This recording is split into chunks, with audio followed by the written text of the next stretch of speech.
but I live in the south in a town in a city called Temuco, Okay. And and it's how big? and I don't know, 500 people, 5,000 people. I was gonna say 500 people is that's not No, a. it's really small. No, I don't know how, 500, no, five. No, I don't know. I'm gonna use my abilities of illustrator and draw the number because I don't know how to say it. Yeah. It is. I'm waiting. There's a delay. So, 500,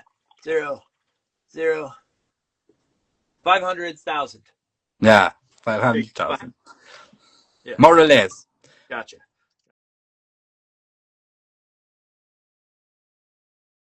Hey everybody! It's a Wednesday afternoon. It's 2 o'clock. That means it's time for a Gab Doodle with me, Mark Hoffman. And today we're going to have on a special guest. We're going to have Pablo Luebert. I don't know if I'm saying the last name correctly. We'll find out. But his books are amazing. However, I've only seen them online. We can't seem to. Oh, that's pictures of our dogs. We have not been able to seem to track them down to get them in the U.S. Easily, and so we're on a hunt to get those books. But we are super excited that we get to have Pablo on to join us tonight, or today, depending on when you're watching this. I'm going to be working on the sketch of a dog detective trio. It'll make sense once it gets going. But I'm going to switch to my face. There we go. Hello, everybody. Welcome to Gab Doodle. So I'm going to let our special guest in a second. A couple of reminders. If anybody is looking for mentorships, I am doing those. You can DM me and I will pass along the information for pricing and all that kind of stuff. As well, every Monday we're trying to post YouTube from previous sessions. They take a while to put together, and so those are coming out. And then, and like and subscribe to YouTube. That'd be lovely if you would do that. And then as well, I'm going to be at the American Library Association. So if anybody's going to be out there, any bookmakers or anything of the sort, and they want to stop by and say hi, you can find the information. I'm going to post some stuff about what booth I'm at. And I don't think it's in Chicago. I don't know if it's open to the public, but if there's people that are there that are publishers or editors or anything of the sort that want to stop by and say hi, I would be lovely to see people. I'm going to be doing a giveaway of a original piece of artwork as well as prints of that artwork, and there's one lucky winner that gets the original. And I think that may be it. So let our special guest in. I'm going to put in Ask Us Anything in the comments real quick and get Pablo in here. Let me see. It just takes a second for me to type in Ask Us Anything and then pin that. That's nice. My wife said she's going to subscribe right now. If she hasn't already subscribed, that's the challenge. Let me hold on a second. Let me just type in Pablo and get him. There we go.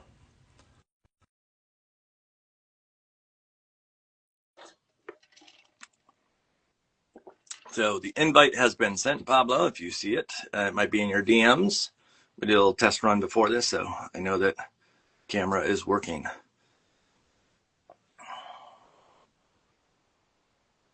Sometimes there we are. Oh, Mark, hi. Well, I know now we got to readjust the camera to get our heads in. You can do that? Yeah, well, in my case, I just rotate. It literally, there you go. I don't know why it does that when it's two people on screen. It like crops differently. So, and I never know which way it's going to go. Okay, first of all, thank you for joining us. You're, if I remember correctly, you're down in Chile, right? Yeah, I'm in Chile. That's on the other side. That's like the farthest south I think we've had anybody. Well, I guess Australia may be in that same sort of longitude, latitude. Out of Chile, so maybe I'm the south. So as I said, we've been trying to get a hold of your books. We've loved your work forever, but it's hard to get a hold of them in the U.S. They're in Canada. Yeah. They're in, obviously in Chile, I assume, or in South America, but they are hard to come by, but they're so beautiful that I've basically seen all the books as much as I can see online, and that's the best I can get right now. But we're waiting. The tariffs in the U.S. have slowed down everything coming our way. So it's, yay, America, right? Um, Yeah. sorry about that to the world again. But thank you for joining me. I'm so excited to have you on and to get to chat with you and watch you work. Thank you so much for Yeah. inviting me. So what I ask people up top is to give us a little sense of who you are. So give us a little quick bio as to who Hmm. Pablo is. And will you say your last name for me? Because I know I probably massacred it, right? It's Luebert. Luebert. Okay, so it's got an extra. I Yeah. don't. Nobody Okay. knows. Yeah, it's got that little accent on E there, the Luebert. Yeah, exactly. So again, oh, that's true. My wife just said we have friends in Brazil that might be able to get a hold of the books. Oh, That's nice. we're gonna get a hold of those somehow because it's we've been waiting. We've saved a spot in our collection for them, but they just haven't come in yet. Um, Thank so you. tell me a little bit about who you are, what you do. Well, I'm an illustrator, I think. I don't know. I have been having my doubts, but I'm an illustrator. I draw and I write a little, and I do books for a living. That's what I do. Now you do more than books though, right? Like you do editorial and you do. Yeah, yeah, but in the last, I don't know, 5 years or no, maybe 10 years, I have done like so little editorial stuff that I don't count it. Like I have some friends, some guys that invite me some magazines in France or in the US, but I mostly do books. Yeah, that's the same for me. It's once I got in the book market, it's kind of just books, books, books. Yeah. A random non-book thing comes up every once in a while. Um, so today we're gonna chat. We're gonna make artwork, and I have questions for you. I have lots of sort of specifically, I have some color and design questions for you because that's one of the things I really love about your work. But as we chat, if the conversation goes any which way that feel free to interrupt and change direction with the conversation. If the questions become too much, holler. I want to be respectful to you as well as respectful for your time. And so at any point, if you decide, I got to get my feet up here in the background. At any point, if you decide that it's that you need to jump off or it's getting long, don't hesitate to just say, "Hey, I need to go," and I'm happy to. No, don't worry. I like to talk. I'm not very good in English, but I can talk. Okay. I can Okay. laugh. Good. I can Good. gabble a little. So I really only have a couple of questions to get to you before we sort of jump into it. And the questions are, what are you going to make and what are you going to make it with? I don't know.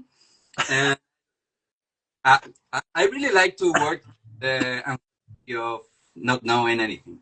It's like my I don't know. I don't know if I like it because it's panic inducing and you're always late and you do things wrong, do it again, everything. But I really like that way. I don't know. Maybe I don't like it. Maybe I'm just used to it, and Yeah. I do that. I have a rough idea. I have like a lot of notebooks and notes that I have done during the years that I when I don't know what to draw, I go Yeah. back and I can show you that I have a lot of like things that I prepare so it's not so boring. Okay. That's fine. If you basically that's what I mean. I do a sketch beforehand, but it maybe takes me 20 minutes to make the sketch, and so I don't 100% know where I'm going with it until I start Yeah. finalizing it. But um, real quick, what are you gonna use material wise though? Are you digital? Are we going I, traditional, analog? I think I'm gonna do like pencil drawing. Okay. I, I'm like a pencil snob. I don't know. I, What kind of pencil do you like then? What's the but now I'm really coming back to like these traditional pencils, like these ones, like the Faber-Castell 9000. Yeah.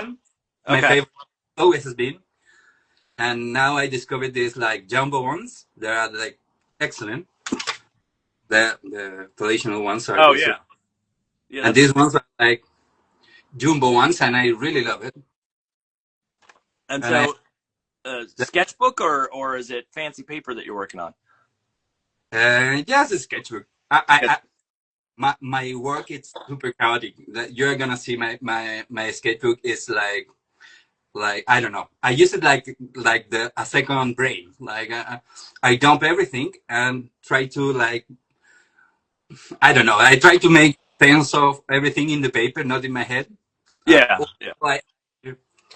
I Okay. recently discovered that I have aphantasia. Not recently, but like some years ago, playing with my kid, I discovered that I couldn't see pictures in my head. Wait, you can't see pictures in your head? No, I can't. Oh, you can. Okay. Okay. Oh, no, I can't. Hey, I can't. I Oh, can't. No, it's complete. I'm completely like my blind in the mind. because I've read studies about that where like some people, if you say the word apple, they see the word apple, but they don't Yeah, see an apple.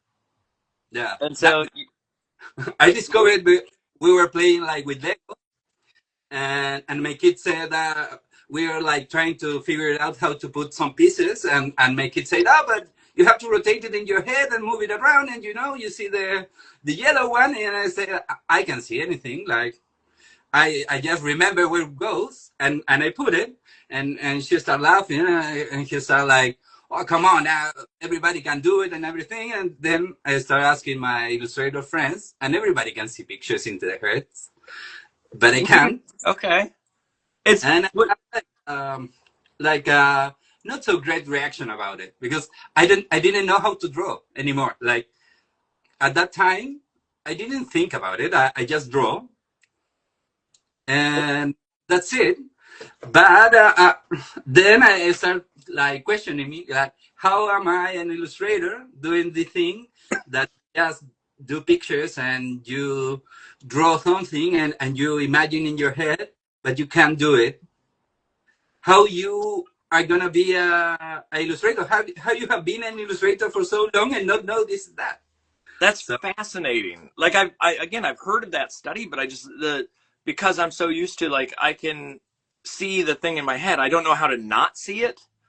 yeah, And it's I it's hard so, to understand, but that's fascinating because you made a career yeah, without necessarily having that like vision in your head ahead of time. So you don't really see it until you draw it. exactly. I have a notion. I can think, but Yeah. but But it's kind of weird. I don't really understand it very well. I just read some studies and do the quiz. There is like a Fantasia group in like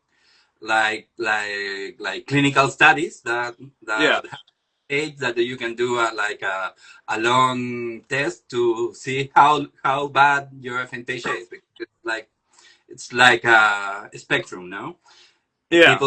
People can see things like really clearly, even put it like in real life, and then mix their imagination with real life, and people all the way down till me that have like it's blank, it's completely blank, it's Weird. black, Okay. blank. So this Eh, is going to be somewhat of a surprise for you what comes out today when you draw. yeah, So, yeah, all right. I and like then it. I like like like it. figuring out like maybe that's why I draw like that. That's why my sketchbooks looks like that, and why I enjoy doing it like winging it. No. Yeah. No, that's cool. I mean, like there's part of me that wishes I could do some of that because part of it is like I have the vision for what I want in my head and then my hand can't do exactly the thing that's in my head. And so Yeah. I Yeah. look at it and I go, "Oh, it's not exactly what I wanted." Yeah. And that expectation is there. So anyways, we'll dive into this as we start to work today, but again, if there's any internet issues, we'll try to deal with it as best we can, but we can switch to our downshoots and just start working.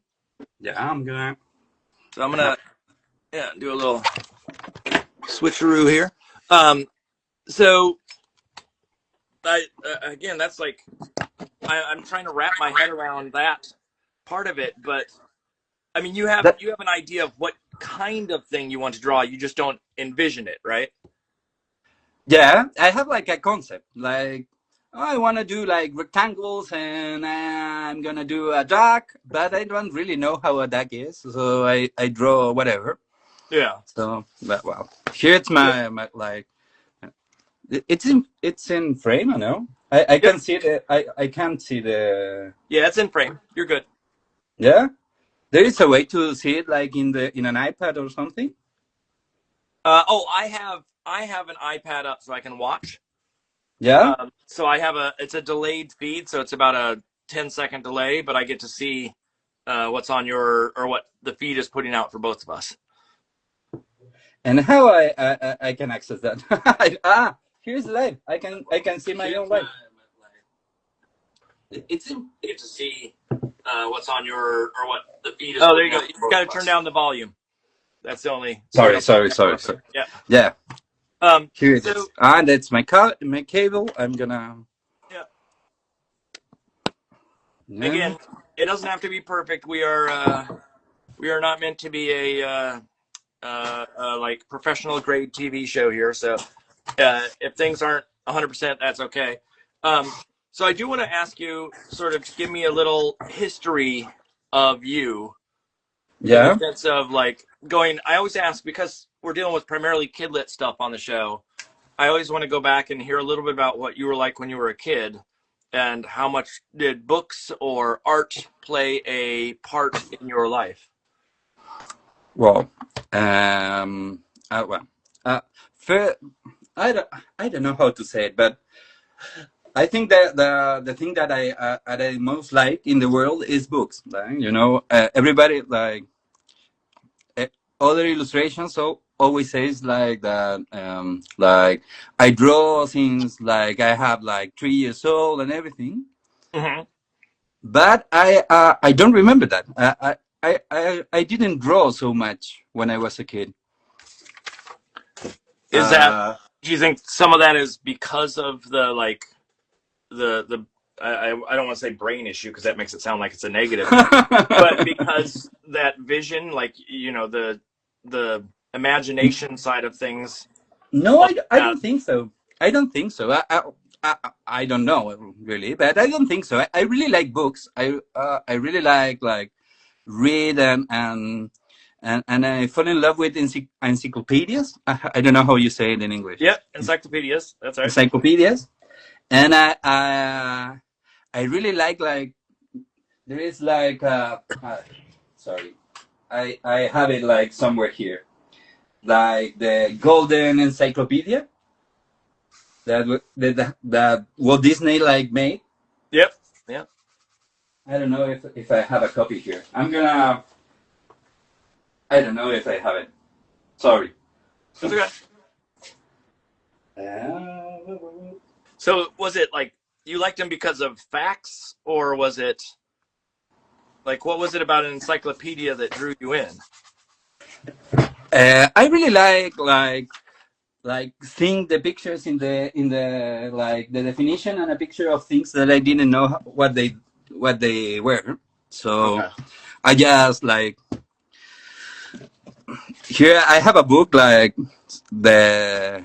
the original gradings of Webster Dictionary that I really like, and it's like a compilation of all the engravings for the dictionary, and Okay. and I really like this kind of thing. So I was like reading the encyclopedia. I don't know what it's a frontier. I didn't know, so I read it about it and that way I started falling in love with books, like all kind of books. I have the luck that my father and my mother and all my family were like all super good readers, and there were a lot of books in my house. Yeah. So I have like access to a lot of things, but not really like about illustrations, about like they were fiction books, like classics and adventure books and books like I don't know. I really like reading like Emilio Salgari. Do you know the Black Corsair? I've heard the name. I don't know the work of any sort. Yeah, So he wrote like a lot of like Jules Verne and like fantastical adventures like Tarzan and something like that. Sorry. Something like that. So then I started reading those books, and and and my first like passion were books, not illustration. So I I I arrive at illustration via books. So when I grow up, when I want to be a philosopher, no? Yeah. Oh, yeah, that's right. Because you went to school for like philosophy or something, Yeah, right? yeah. I went to Yeah. philosophy school in Chile, and I really didn't like it because it was like ultra super like hard and a little bit boring, and I don't really like the life of a study. It's like so hard. I couldn't do it, so I changed to graphic design. That's a pretty dramatic shift there. That's not like a, yeah, that's a jump. Yeah, that's a really like big jump. But I think it's because I really like books, and at that time I think like maybe I cannot write a book, but maybe I can make a book. Like I can do. I didn't know that illustration was possible, so uh, it wasn't in my Like I don't know. vision or your purview Yeah, of what's. it wasn't. I didn't think about it. So and in graphic design, a teacher in some class, like I did a drawing for I don't know, for assignment, and he told me like, "Oh, you're so great drawing." I draw not so good, like not technically good. Yeah. So he told me that, and like a bulb like went off in my head, and I say like, "Whoa, I could be an illustrator. I can do like drawings for a living." And then I start drawing and showing them to people and showing it in the internet, and like slowly start to grow, and one thing one thing leads to another, and I'm here. I don't really like had much control of what I did. It was just a lot of luck, a lot of like, I don't really want to do this. I prefer to do this and find my way around it. Yeah. No, I mean, it's, I can see the connections and I can see how you get from point A to point B, honestly, with the idea of like, if the writing or the content of the book, or like philosophy isn't a thing, you can sort of translate it into, you can be a little bit more philosophical in the imagery or in the design of how you make the book versus the actual like words that are within. I do see we have a question here that I want to make sure I get to, that Yeah. is in here, which is coming from I can't even, there's a glare on it, but they'll hopefully they see it. How long do you spend drawing by hand each day? Because I mean, I'm assuming that most of your stuff is digital at this point, correct? Yeah. So obviously you have a sketchbook and you're drawing that sketchbook, but do you draw by hand every day, or is it I yeah. digital? Like what's that threshold? I I try now. When I was starting, I have like this goal to draw like at least 4 hours a day in my sketchbook. That sounds like a little, but if you start drawing 4 hours a day, you start to notice that it's really difficult, and Yeah. it's such a like a commitment to do something for 4 hours every day. So now I really can't like draw 4 hours a day because I have to do things, and it's kind of sometimes I didn't feel like it, or I prefer to do it like directly in the iPad or in the computer. So by hand, everything I do is by hand in the computer or in Yeah. the sketchbook, but Yeah. like I try to draw, or I draw like at least an hour a day, I think. some days I don't draw, obviously, because I'm feeling a little lazy, or I have something to do and I don't do it. Yeah, But you have a kid, right? yeah, I have a kid. How old's the kid? He's 10. Yeah, okay. So then you're basically in the same boat where there's just lots of things to do that are not necessarily art related every day. Yeah. You know, running errands and all that kind of stuff. Um, Yeah, and I work from home, so every time he's at home, he is like asking me something, or have to do something, yeah, help me with this, with school or something. So it's really difficult. I don't know if every illustrator pass with kids have this, but it's really difficult to like be creative and being in the zone. I don't know if the zone is something that exists, but like doing this and have like distractions all around you. It's really difficult. yeah. It's the thing that I have found out, especially with sort of going through that. My son's 13 now, but going through that Yeah, same sort of space, that it's hard to set aside a long period of time that you kind of, you sit down, you do a little bit of work, you do something else, and you come back, do some work, and then you do something else, and it's sort of, you're always, as you said, like as you make work or as you draw, being that sort of adaptive or flexible. The same thing yeah, has to happen with the work process too. That you have to, one day you might be working for hours on end, and the next you don't get any work done, and then yeah. back and forth. Um, so going back to sort of the school side of things, with you know when you jumped into graphic design, did you already have an interest in graphic design at that time, or was that something that sort of was a fluke? Like you're just like, well, I want to see what this class is like, versus I like, have oh, there's an another career I want. uh, I don't know. My father was an architect, so I have like something like a degree of knowledge about it, but I didn't really know like a lot about it. I was like, I really like books. I draw sometimes, so maybe the thing, and my father was like, maybe you should study graphic design or something, maybe history. I really like history, so I was like, maybe philosophy is like a little hardcore, so maybe history is a little bit like, I don't know if it's easier, but it's like more manageable. I really like history, so maybe that way.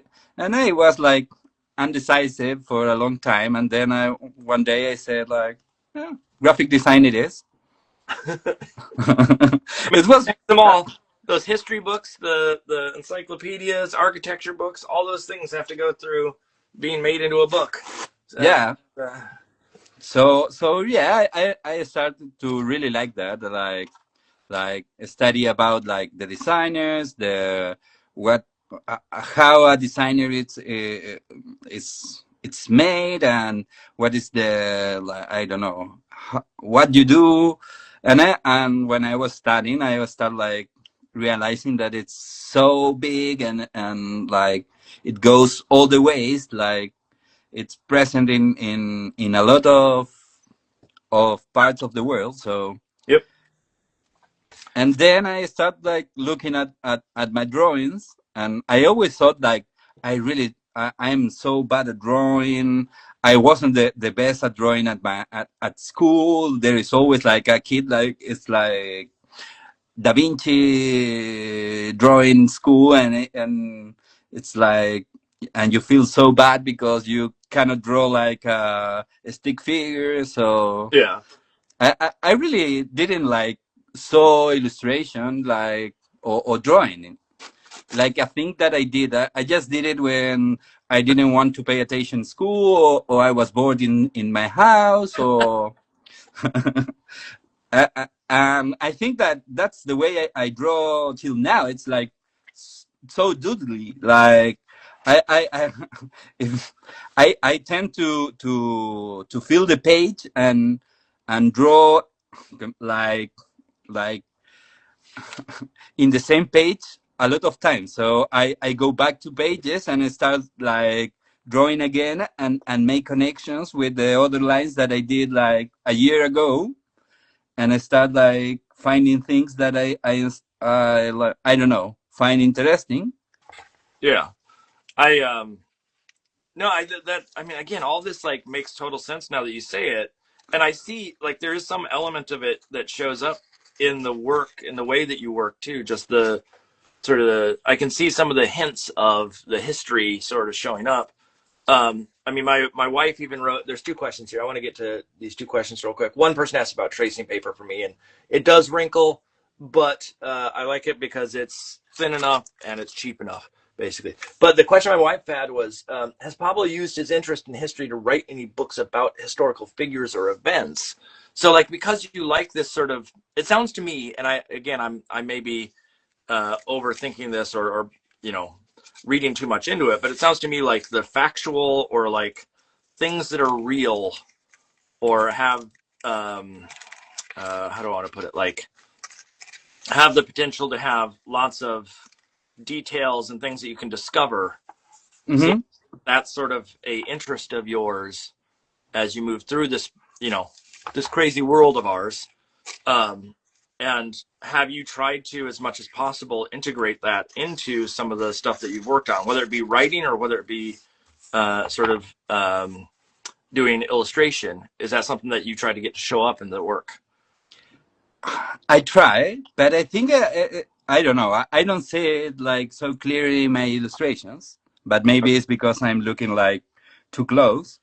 But but I think I try to like being far away from that. Like I try to be the like to think about illustration and writing about illustration and writing about like histories about illustration or these picture books or something. I try to be like the more far away that I can from that from the real thing. I try to be like the most real thing that I can do. Yeah. Okay. So I try to break that thing that you have to draw what you see, Yeah. and it's really freeing when you start like doing like I can draw what I imagine or what I can imagine or what I can't see. It's really like freeing and being like this guy who have all the power. You start feeling like like a god in your own sketchbook. No, you can do whatever. I can Yeah. do I can do people with, I don't know, 5 legs and too many fingers, and they are blue and they come from outer space or from the dimension of everything is upside down. I can do whatever, and I really enjoy like the freeing thing that I'm not like constrained by the rules of reality. No.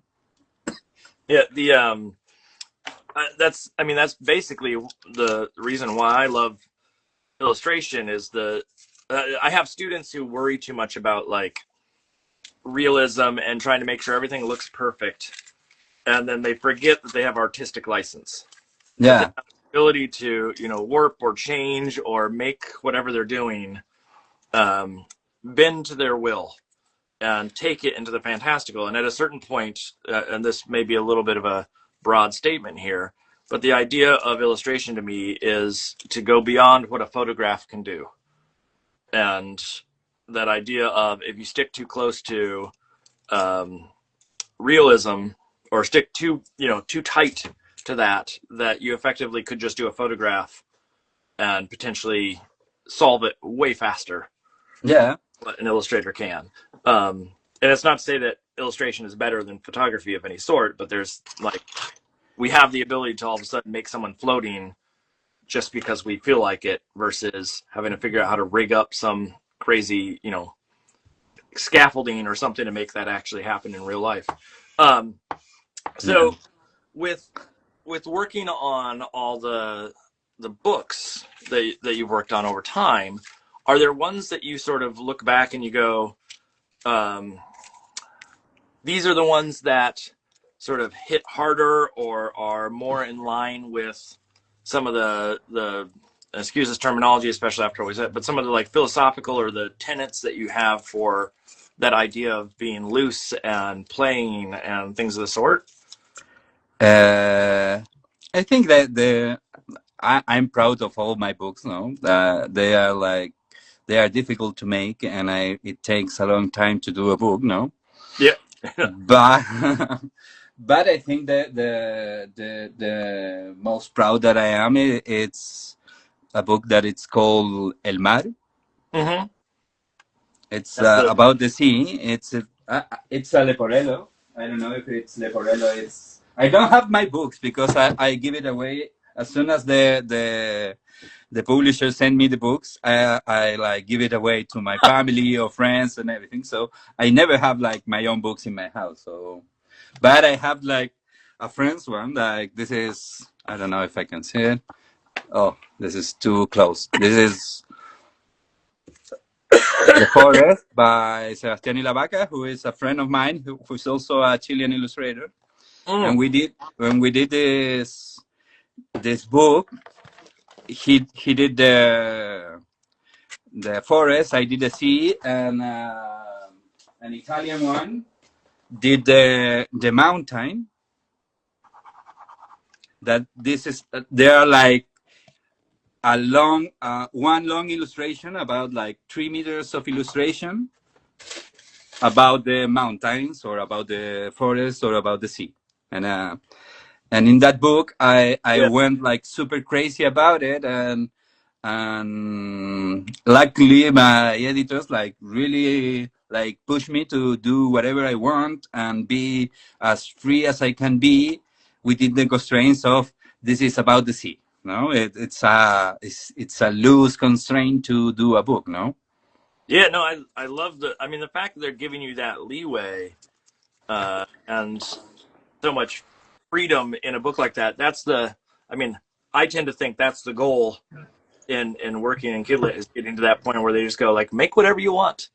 And Yeah, you get to like just play. it's like the dream job, Yeah. and even even being the best job that I can do, it took me so long. And I don't know if that happened to you or every illustrator that, but I really suffered doing the illustrations in the books. I doubt myself. I redraw everything. I try to no, this is not what I want. I want to do everything again. I want to start over. Like you, I don't know.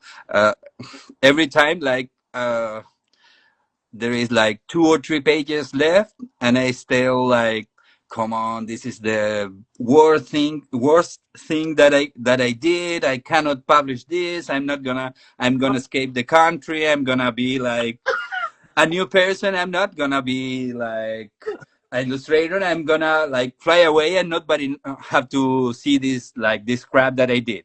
And every book is like that. Like I have to fight against me to finish it. Oh, well, And it's not every book is crap though. I mean, obviously, like your your work, I think it is, but I understand the sentiment. I mean, I think the same thing of my work when it's done, but it's hard to hear someone like say that about their work because I work so much that it's I get it. I get the challenge of like the reflection back on what you've done and go, oh well, that isn't good enough, or this could be better, or whatnot. But no, there are those of us out here who think your work is fabulous. thank you so much. And No, I can't. I really think my work is it's great. I have like this problem, like this, I don't know, like this contradiction about myself, that I think that I'm good, and I'm a good storyteller. I'm a good illustrator. I can do things, but at the same time, there is like a part of me that thinks like this could be so much better. That don't you feel like that when you are doing like the book, and Oh, you have like a fini like a small amount of time to do something, and when the time runs out, you are like, oh, if I could have like a month more or a year more, I could yeah, this could yeah, be like so much better. yeah. No, that is a pretty common thing for me where I look back at it after the fact and know that there are sacrifices I had to make that potentially I wish I didn't have to, just because of time or because I was just lazy. Yeah. And Or I don't tell the publisher that. I don't sit there and go, here's something I could have done better. That would be a bad decision. But I do think that the again, that reflection. I know there's a lot of people who say when they get their books back, they're like, "Oh, it's so great to see it," but I never quite have that reaction. I tend to have that sort of like, "Well, it could have been better" reaction. Uh, yeah.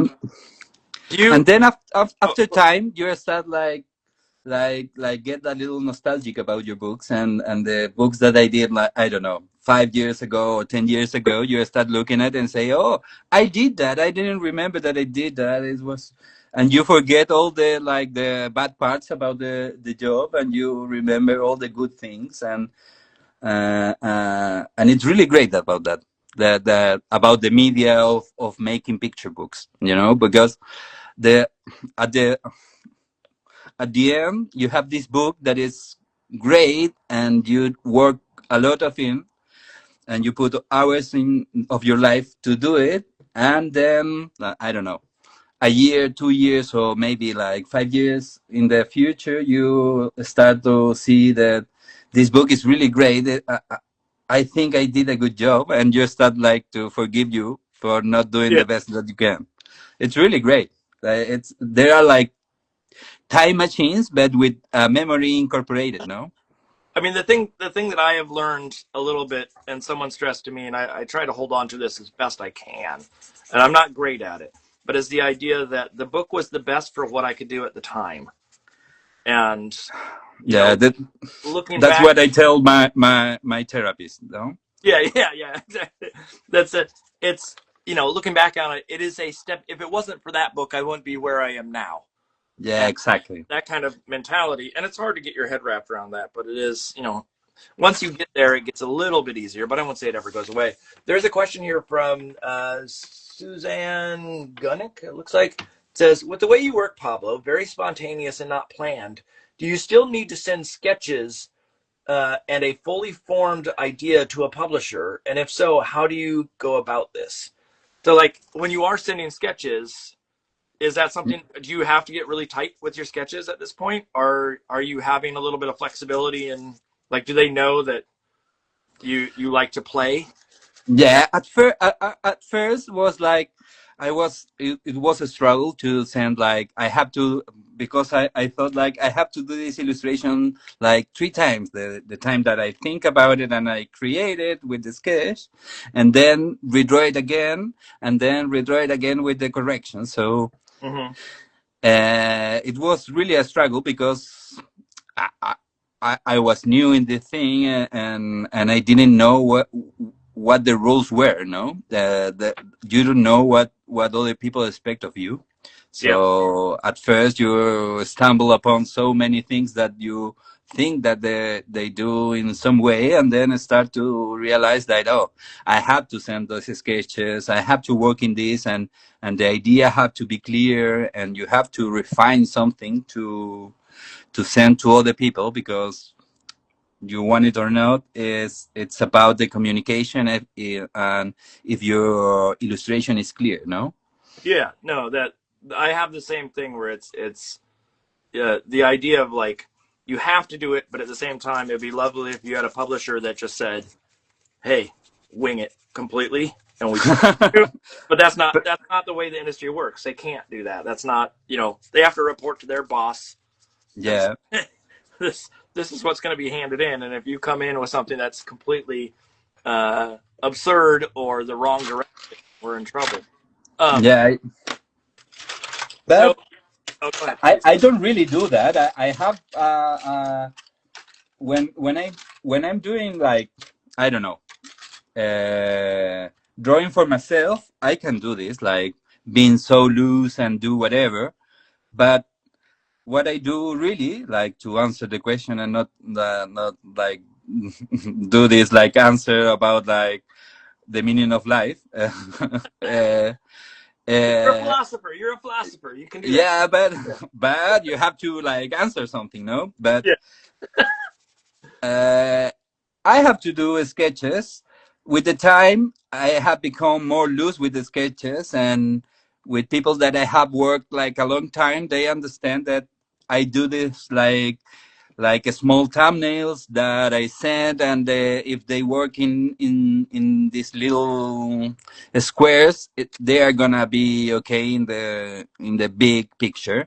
And Yeah. sometimes you are working with it like during the work, like you do the thumbnails. They told you, we chat, and we talk about the things, and with the time I have like I start like being more aware of what other people like were seeing my work that works and what didn't, no. Yeah.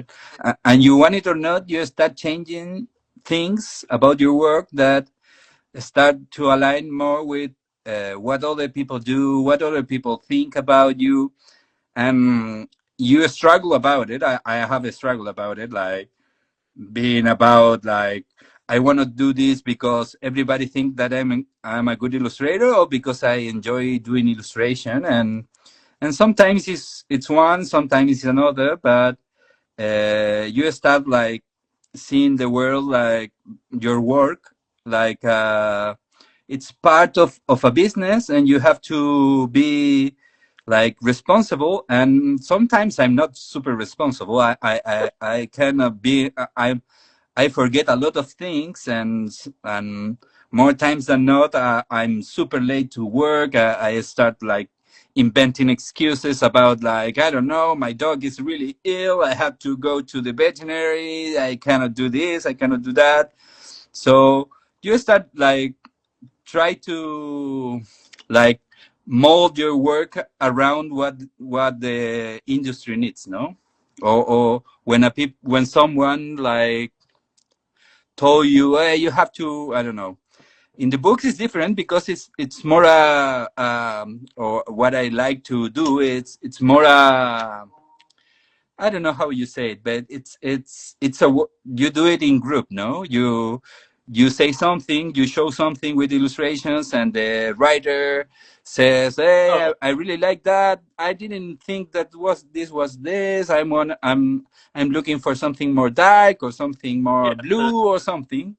And collaborative. then Yeah. the editor tell you like, "Hey, this is gonna be so difficult to print, so maybe we can do it this way or that way." And you start to like having a conversation about your work, that it's collaborative, no? Yeah. One of the things that I must say I absolutely appreciate is the fact that you admit to like making up excuses, and or like you're not sugarcoating the industry and going like, oh yeah, it's really like you always need to be on time, you always need to be perfect and whatnot, but you're saying, you know, like you're allowed uh to be a little iffy at times. I, there's a question here from Tom Booth, who is Tom will tell in the comments, and it says, "Beautiful work all around. You feel you have a style, and have you ever wanted to break away from it? Is style Ooh, actually a thing, and if so, how much control do you think you have over it?" And so, like, I look at your work, and your work is distinctly you, but yeah. as every illustrator, people look at our own work and we go, "Oh, it looks so different from piece to piece," or you know, whatever it may be. But that idea of, do you think you have a style? And if so, do you ever break away from it, or do you ever try to challenge the theory that you have a style of style? Whoa, this is like super difficult thing to answer, no? Try your best. uh, I'm gonna think about it. Maybe. Do you have an style? I see other illustrators, and I see the styles in them. No, yeah, you can see so clearly in others what you cannot see in you. No, Yeah. it, I mean, uh, I have the theory that I don't have or that people don't have styles, they have a voice. And so like there are things that are going to show up independent from the aesthetic that is there at all times. So like the equivalent of when I look at your work, I would say that your voice is very like design friendly. It's color forward. It is uh, quirky and sort of like you play, and you're not sticking to the like steadfast rules of this is the way things are supposed to be done. Now, does Yeah. that it's like that it has to look one way or another? I don't think it does. I think it's more so when I say that it's like the approach that you have is a similar approach, no matter what the finish looks like. And so that idea, I like the word approach now that I think about it. And so, like in my case, stuff tends to always be quirky and weird, no matter whether it's done with one material or the next, or it's for one type of client, or it's, you know, even when I was doing sort of adults editorials work, it was Yeah. still like I still played with some really weird shapes, and I like to play with texture and color and things of the sort. But would I do goofy little googly eyes? No. I was doing much more like real uh, proportions and things of that sort. And so I don't know. That's my personal take. But what is your approach, or what's your thought on that? Well, I think I have a style, and I try to have a style, but I think about it like your personality. Sooner or later, you're gonna your personality is gonna show up. I don't know, you know someone, and you try to be in your best behavior. You try to be like super knowledge about, or being receptive about what they are talking. You are trying to be like nice to everybody. You have to be like, you are like being a social human, no? Yeah. Uh, and I think illustration and drawing is like that. You and a lot of people, like young people or people that are starting in illustration, they are so worried about what is their style, and how do I like find it, or how I develop it, or how uh, at some time I'm gonna be this illustrator because I really like this illustrator or this author or this whatever, and you try to like find the thing. So when you are young and you are starting in your life, you imitate a lot of other people. You are like checking what it works, what didn't. You go to the skater phase, and then the heavy metal phase, and then you are like hip hop, and then you like try to dress like, I don't know, like a, I don't know, like a Japanese character from an anime, or you try to do a lot of things, and try and find your way around living, and you start like, at some point you start like, yeah, this is me, I can do it. It's not a pose, it's not a like a face,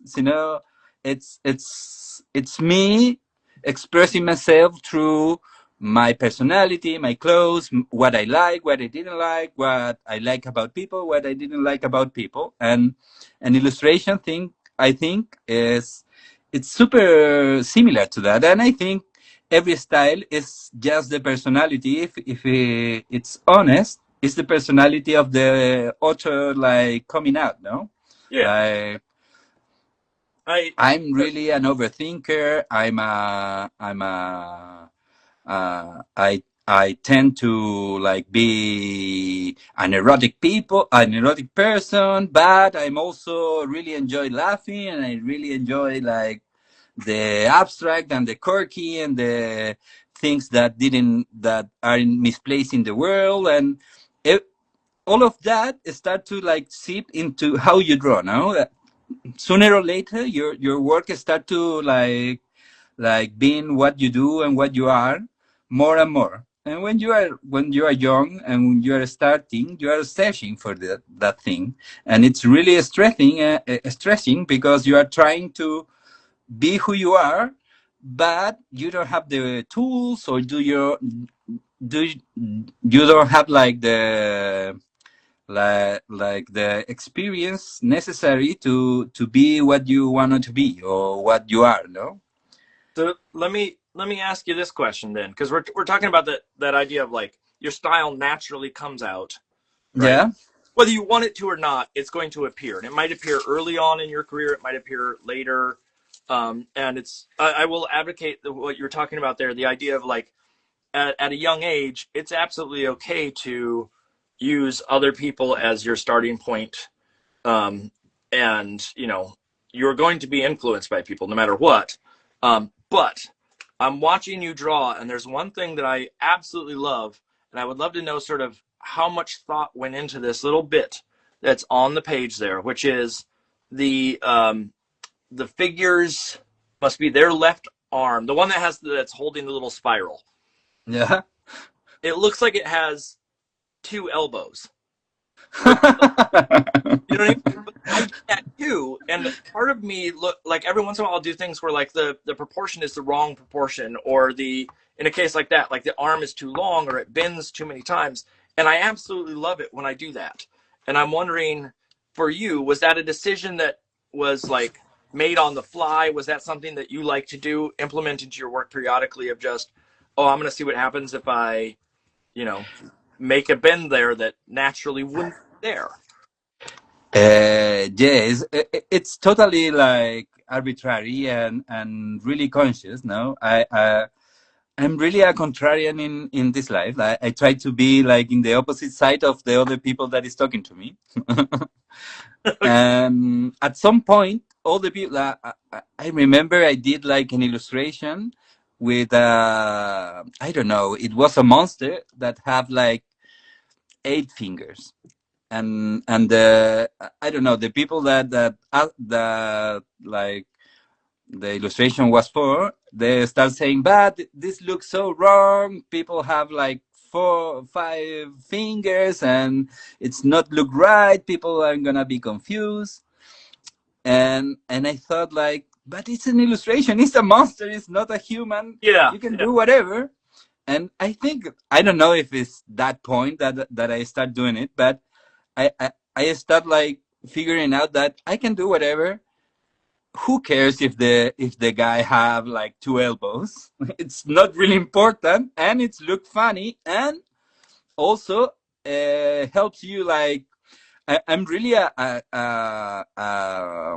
composition guy. No, I try to search for a composition that works. So being free with your proportions and with the figures that you do and the I don't know, the 3 elbows that people have helps you find things that you didn't find if you are constrained by the rules of the world. No. yeah. No, I And, mean, I absolutely love that, and it's something I try to do in my own work. And part of it is like you said something that hit really well with me, which is that idea of the composition. And looking at that piece, there was so much space up in that right that if you didn't have something like that in there, it would yeah, probably feel a little empty, or it would feel, you know what I mean? Like there's a desire for that to be uh, both a here's a funny uh, proportion and joint that's in here, but it's also a serves the purpose of compositional and balance on the piece. And so to me, it's what makes, and that idea of like it's a little funny, it's a little quirky, it's not meant to be perfect, I think is the right answer. Especially like, I mean, if you were doing like super realism, then yeah, I have the option to sit there and go like, I don't know about that. But in reality, you're playing in a world where that kind of stuff can just happen and it doesn't make a difference. Or I yeah, should difference. It is not against the rules of that world. If that yeah. I think like in the end, this is gonna sound so like out of touch and philosophy and weird, but I think I'm rebelling about everything in my life, even it against myself. No, I try to rebel about everything. So uh, I think my illustration is trying to rebel about this, like, because I don't know. I really like this the documentary about Fran Lebowitz. mm, You have seen it? I haven't seen it. I know of it, but Yeah, and at some point she said like, I hate people that use like digital clocks, no, yeah, watches or wristwatches, because I really hate people because when I was young, I couldn't see the time with the clock fingers. I don't know how they call The analog. the analog clock. She couldn't like see the clock and see the time, so she's like so against digital clocks in, or wristwatch in young people. So I'm like that. I couldn't draw like a perfect anatomy or a real, I don't know. I really struggle with how you say this, the like when you try to do something with like no, I really forgot the word. Sorry. I'm trying. When you try to do something like a building and you're trying Oh, to do it right. like the right perspective. Exactly. That's Yeah. the word. Yeah, I'm really bad with perspective, and all I do is try to work around it. No, I'm really bad at drawing a real person, but I can draw around it, and it's fun, and I can do it, and nobody is gonna be like, "Oh, this building is crooked," or Yeah. these people. Oh, Yeah. some people gonna do it, and well, I think that people that do that don't understand that they can do it, and nothing happens in the world if you do it. No. Yeah. It's not going to change or make the world that you're drawing fall apart if a building is a little crooked or a little sideways or anything of the sort. I mean, that idea of I stress to mentees that I have that it's not a question of is it like what color things have to be. It's whether they are the color that fits within the world that you've defined. And so a tree can be purple as long as Yeah. the sky is not blue and the grass is green. You can you gotta make it a believable space, but that's not the hardest thing in the world to do, especially if you're willing to play, be silly, and do things that are sort of unexpected on the regular. Um, Yeah. with I see there's a couple other questions I want to make sure I don't miss here. Um, there was do you write your own stories too? And then I the other question was how long does it take you to finish a sketch? So let's start with the story side of things. I I I really like to write. It's like a personal thing. I do it by myself, and I enjoy like being this guy who sits around and like write about like these stories that are in the head. No, I don't really write my own pictures my picture books. No, I have the luck to work with amazing people that do it like so good, and I think that I'm better with pictures. No, but I do it in my free time when I'm like sometimes there is a idea in my head that I want to explore and I write it. Sometimes I draw it, sometimes I fantasize about it, and sometimes I make illustrations about it.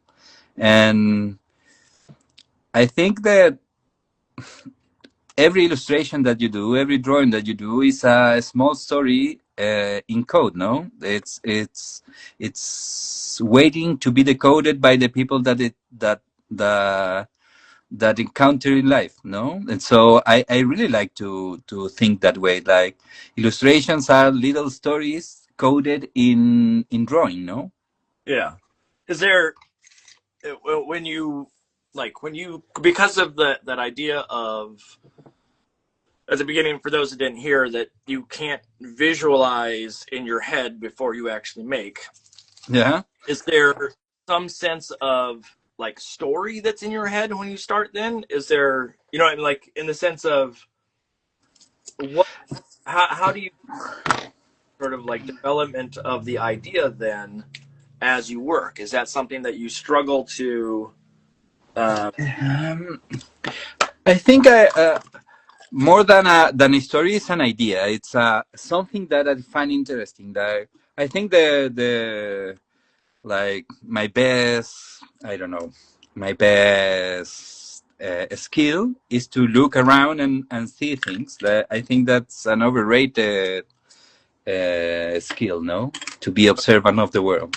Yeah. And I think I really like to see things, and sometimes there is like a thing that happened, or something broke, and you didn't know how, or something happened or whatever, and there is like the seed of an history there, and I like try to explore and find it or not find it, and play with it, no? And that's what I do, really.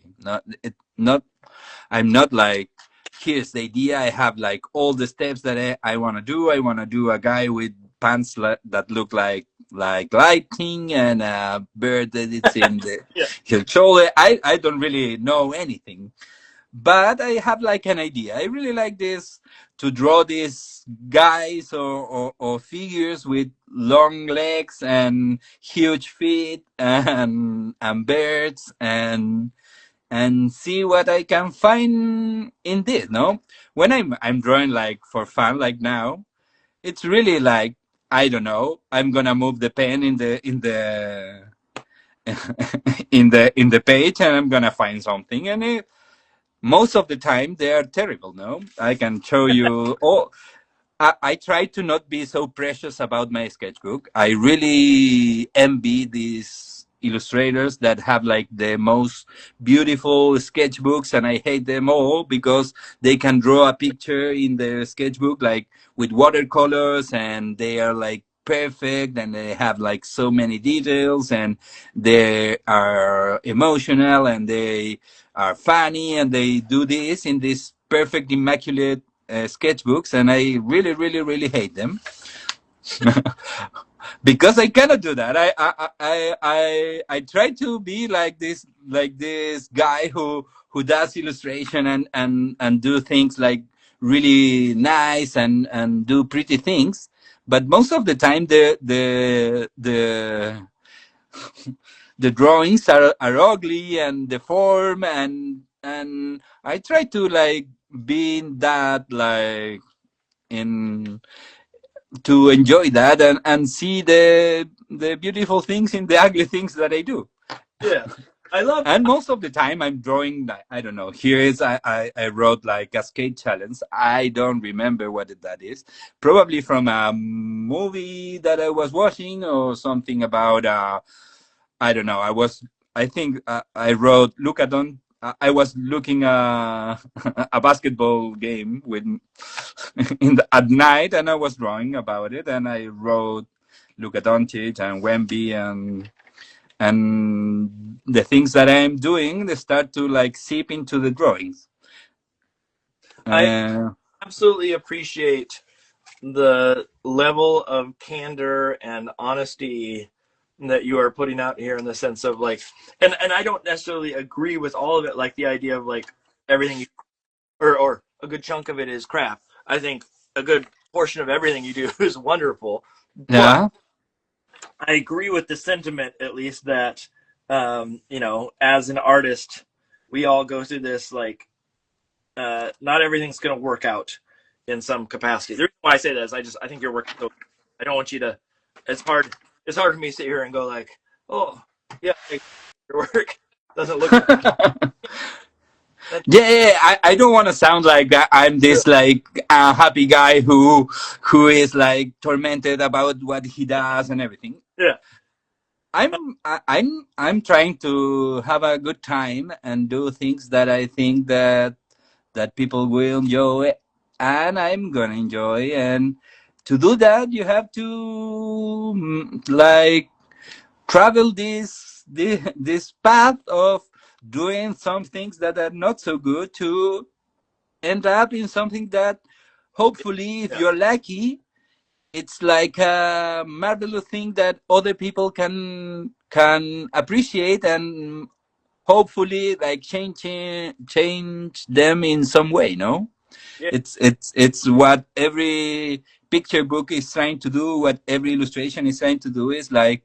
touch someone like a little bit about a specific topic, and move something inside them, and like be stuck in this other person mind. No, I really like uh, thinking about illustration in that way. Also, it's really awesome to do a drawing that maybe nobody's gonna understand, but some people, one people in, I don't know, India, it's gonna see it and it's gonna, wow, this is really great. I really like this, or this make me laugh, or this make me think, and every picture book is trying to do that, no? Like to have a conversation with other people that you don't know and they don't know you, but you start like speaking the same language in pictures, no? It's really great. I the with the work that you do, I wonder, is there um, sort of, when you look at it in its totality, are there things that you think are like the best of the best, in the sense that um, like how do I put this? The best of the best of Uh, me, or yeah, of are the there things world. you look at it, you go like, okay, this is like, when I work on a piece, sometimes I immediately know it's not going to work, or it's absolutely working. And I don't mean it to be like, oh, bragging or anything sort of like, oh yeah, I got it. But more so, just sometimes you know that the illustration is just um, it's coming out right. Like you can see the vision for what it's going to be in the future. Like 10 minutes down the line or whatever it may be. Um, I'm wondering, when you're working, especially with since you don't 100% know where you're going 100 like every single time, is there a some point at which, when you're working, you go like, oh, this thing's going to work out, or this thing's a dud? Is there like a threat? Most of the time, I don't know, but when you know, it's like the best feeling in the world, no? Yeah. Like Oh yes. there is a lot of times that you are drawing and try to find something, like there is like this spark that it's great and it's amazing, and most of the time you don't find it. You just draw, no, yeah, it's, but when it happens, it's so great, because you know that what you are doing have some, I don't know, like some unknown meaning in the world. Like you feel like super connected with what you are doing. It's really great. It don't really happen like super often, but there are times like, wow, this is gonna be amazing. And sometimes I'm wrong.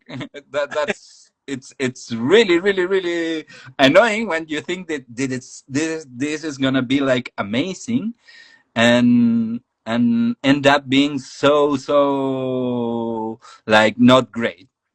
And I think that I'm gonna go in a tangent now, but I think that the social media and Instagram fits in that, no, fits in Oh this, like, this is great, and you show it to people and people don't respond. It's so devastating that mm, uh, showing your work start to feel like you have to do something that other people like, and they like press like in this app, and they show you this is what we want. And it's really dangerous, because you start to like to do what you love, but in relation with other peoples that you don't know, that are over the internet, and they don't have the same experience than you, no?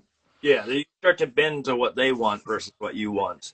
Yeah. So I think that, well, I have like deleted Instagram like 5 times. Like, this is shit. I'm quitting. And then like a week later, I'm in like scrolling in reels, no? Yeah. But I try to stay away from it. Because I think it's really like toxic. I think it's like a toxic environment to be an artist. I know that you can reach a lot of people, that you can be famous of whatever that means, or you can, no, I don't know, have more jobs because you are in Instagram, or you have more followers, or your illustrations are reaching more people. But after a time, you start to feel the pain that maybe what I'm doing is not what I like, and what they like. And what they like is not the people that put likes. It's a corporation that it's so demonic and have this like super like mysterious ways in what they work and what they do. And so I think it it's not a good way to show your work. It's a Right. really good way because, well, you can do this kind of things like reach out to people and meet other people that do what you do, and they enjoy talking about it, and you start to make a community. But most of the time is just like feeling bad for yourself because you did this amazing illustration and have 2 likes, and it's like, fuck me, like this this My, is terrible. my wife is agreeing with you 100% in the background. She gets very, very frustrated when she makes spends all this time to make a reel or some video, and then it gets like nothing for a like. It doesn't mean people don't like it. It just means that you know people just didn't respond, and but then it feels like you've done it for nothing. Uh, Yeah. it's disheartening in that sense. And there is part of me that wishes we could go back to a different time, but unfortunately, this is the world we live in now, where you need to promote on things like this in order to be seen, especially in such a flooded uh, industry where there's so many people trying to vie for jobs and whatnot. Yeah, I have like a privileged like way of doing the things because it's I can have the freeing opportunity of not like being in Instagram so much, so I can still have jobs and do things that I Yeah, like. And I think we it's are like only we source of promotion. Yeah, yeah, but at the same time I also feel the pain, like, oh, if I was like doing this, and I'm I could be better like self-promoting and showing my work and what I do and talking to camera. Everything would be like so much better, and I have this job, and I could have like an agent again, and maybe do international books or whatever. No, so actually, now that you mention that, do you have an agent right now? You don't, right? I don't. I don't. I I don't know how many years ago, like maybe 10 years ago, I had a great agent, but it was an agent for a lot of people. So I don't really, I don't know. I don't want to like name names or calling out someone because it didn't work with me. Yeah, But most of the work that I did with that agent, uh, it wasn't aligned with what I did or what I really wanted to do with my life. Partly because I didn't know, and you most of that you can like express it to your agent, but I didn't, and most of the work that I end up doing with him was not really what I wanted to do, yeah, yeah. or the best thing that I think I could do. But it was great because I didn't have to read contracts. I didn't have to worry about Yeah. I haven't been paid. Yeah. So can you please send this email to this person to tell them that in that I need to be paid? Um, with the reason I was just I search every time to see who has agents, and sometimes I absolutely miss them, and my wife will be like, "Oh, it was obvious, it was right on their page," and I just But it was one of those ones where I wasn't 100% sure if I had missed or if you didn't have one. And I know plenty of people that don't have agents, and it works for some people. It doesn't work for me because I am Yeah. not good. Like you said, the negotiating, the going out there and promoting myself, that is not the thing that I want to do on a regular basis. And so I feel like I need one, but there's so many people that can survive without that. I know it's feasible. It's just not, it depends on the personality, basically. And you have to find the right one, no? Yeah. It's like a really important relationship in your life, because I cannot separate my private life with my illustration life because I always like my illustration is so embedded in my personality that you have to find the right person that it's not only that your agent is it's like getting jobs and doing the administrative work. It's also the people that you can talk about it, that you can like ask about like your career, or maybe plan something, or if you are really lucky, it's a person that you can like work like bounce ideas with them, no? Yeah. So if you find the right one, it's like finding the right partner, no? Like, whoa, this works so well with me because you trust in their judgment, and you trust that, hey, if we do this, maybe it's gonna work, maybe not, but let's do it, and I am 100% behind you. And this relationship, it's kind of difficult to find, no? Yeah. So We're in I, this I together. Whether it works out or not, we're going the same direction, you know, yeah. upstream or downstream. We're going there together kind of situation.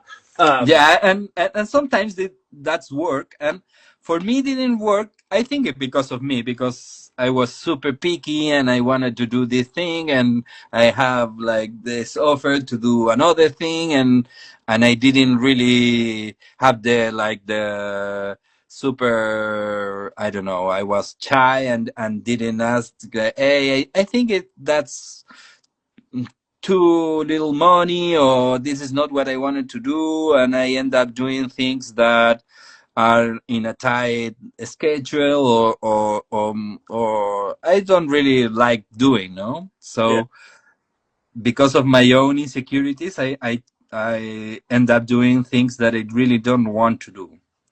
And with time, with being more old than than that, I can be this person that have like some semblance of security and say, I don't want to do this, or maybe this illustrator want to do, or simply don't reply. I'm really bad at replying like emails and messages. I'm really, really sorry for all the people that gonna see this. I'm sorry that I know I didn't like reply to your emails. Yeah, I'm good. Yeah, you said yes to being on the show, so I don't have to argue with you over not replying. I well, think you like straight up admitting like, I'm sorry, I'm bad at this to the world. Um, I'm drawing in the outside of the frame. Sorry, I'm gonna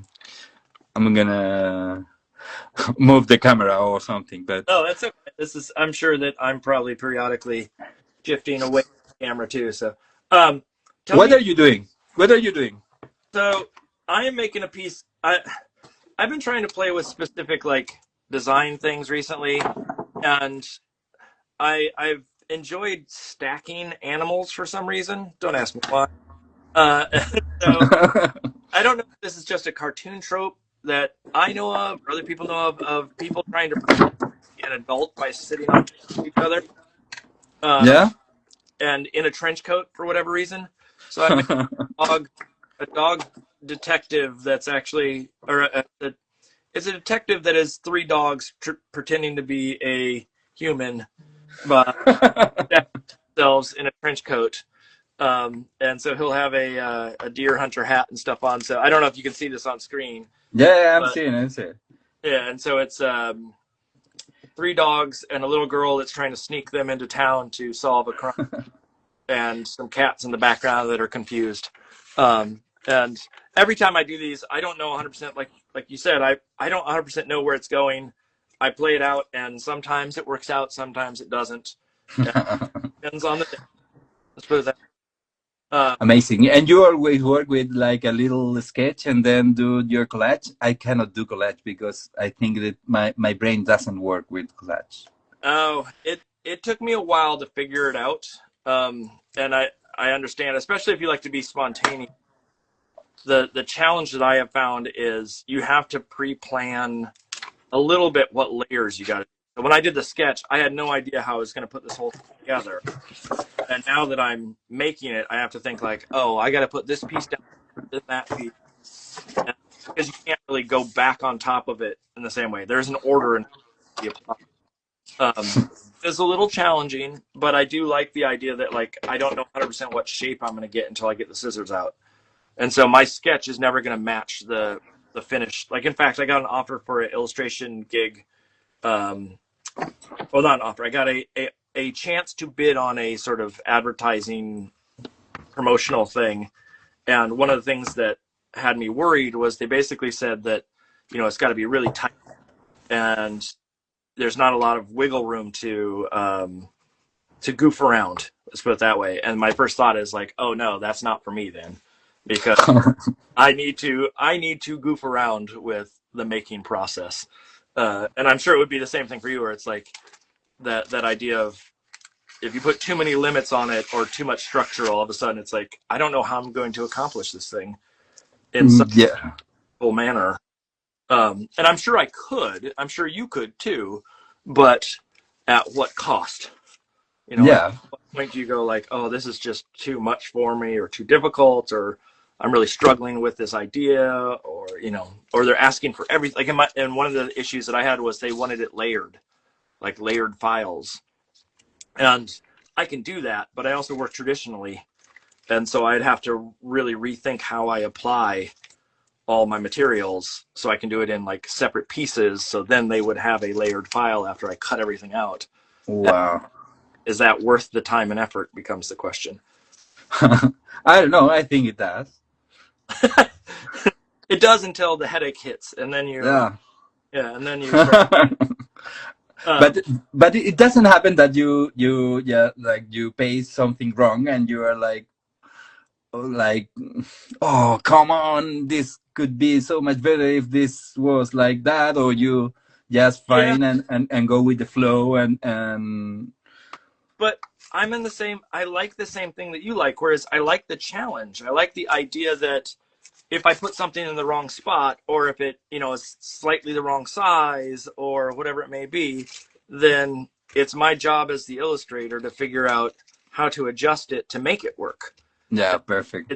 It's less about the like perfectionism and more about the challenge of being able to adapt and evolve as the piece goes on. And that's one of the reasons why I struggle with too tight of a sketch in most cases, is I feel like I have to follow a sketch and not actually follow what's important in the piece. Yeah. Or I, you lose track of what's important. Let's put it that way. yeah. Yeah. I don't know. I because I don't know. I really like collage. I think I should do more, but I don't know. I'm afraid of it.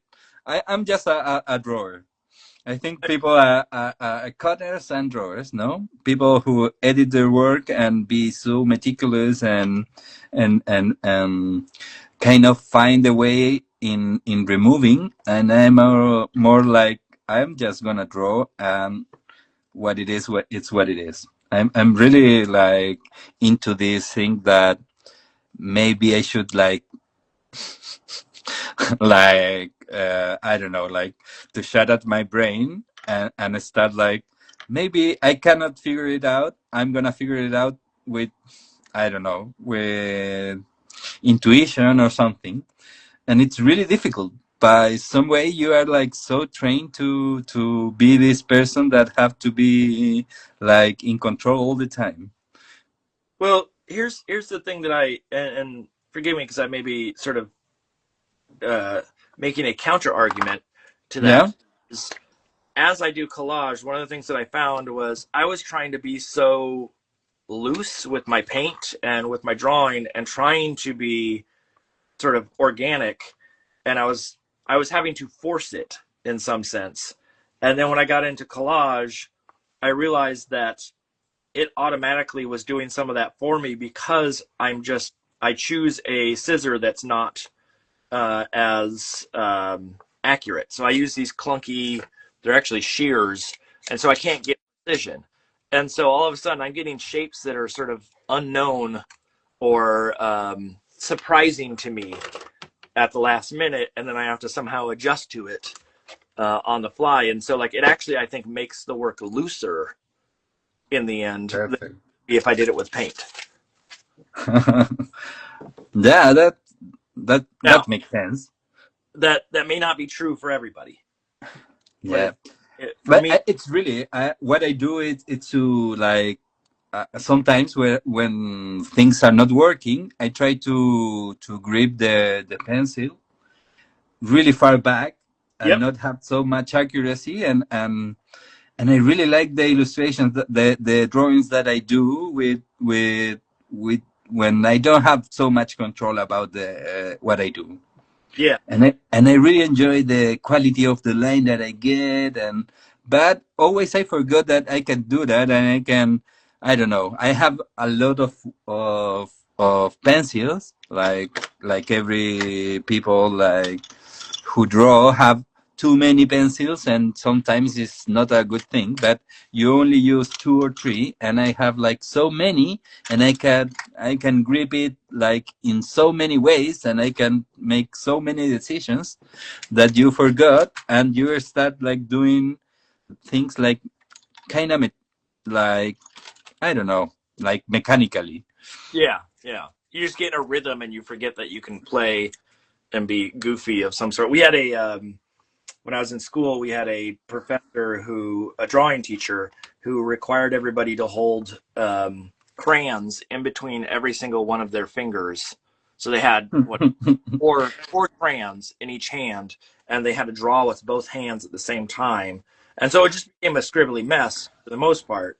But the idea was that you're sort of discovering as you go and not trying to find. It was sort of like where the mass builds up is where the form builds up. And so Perfect. there was a vision to what he was trying to do. It may have been a little bit of a challenge for the students to understand what he was trying to get at.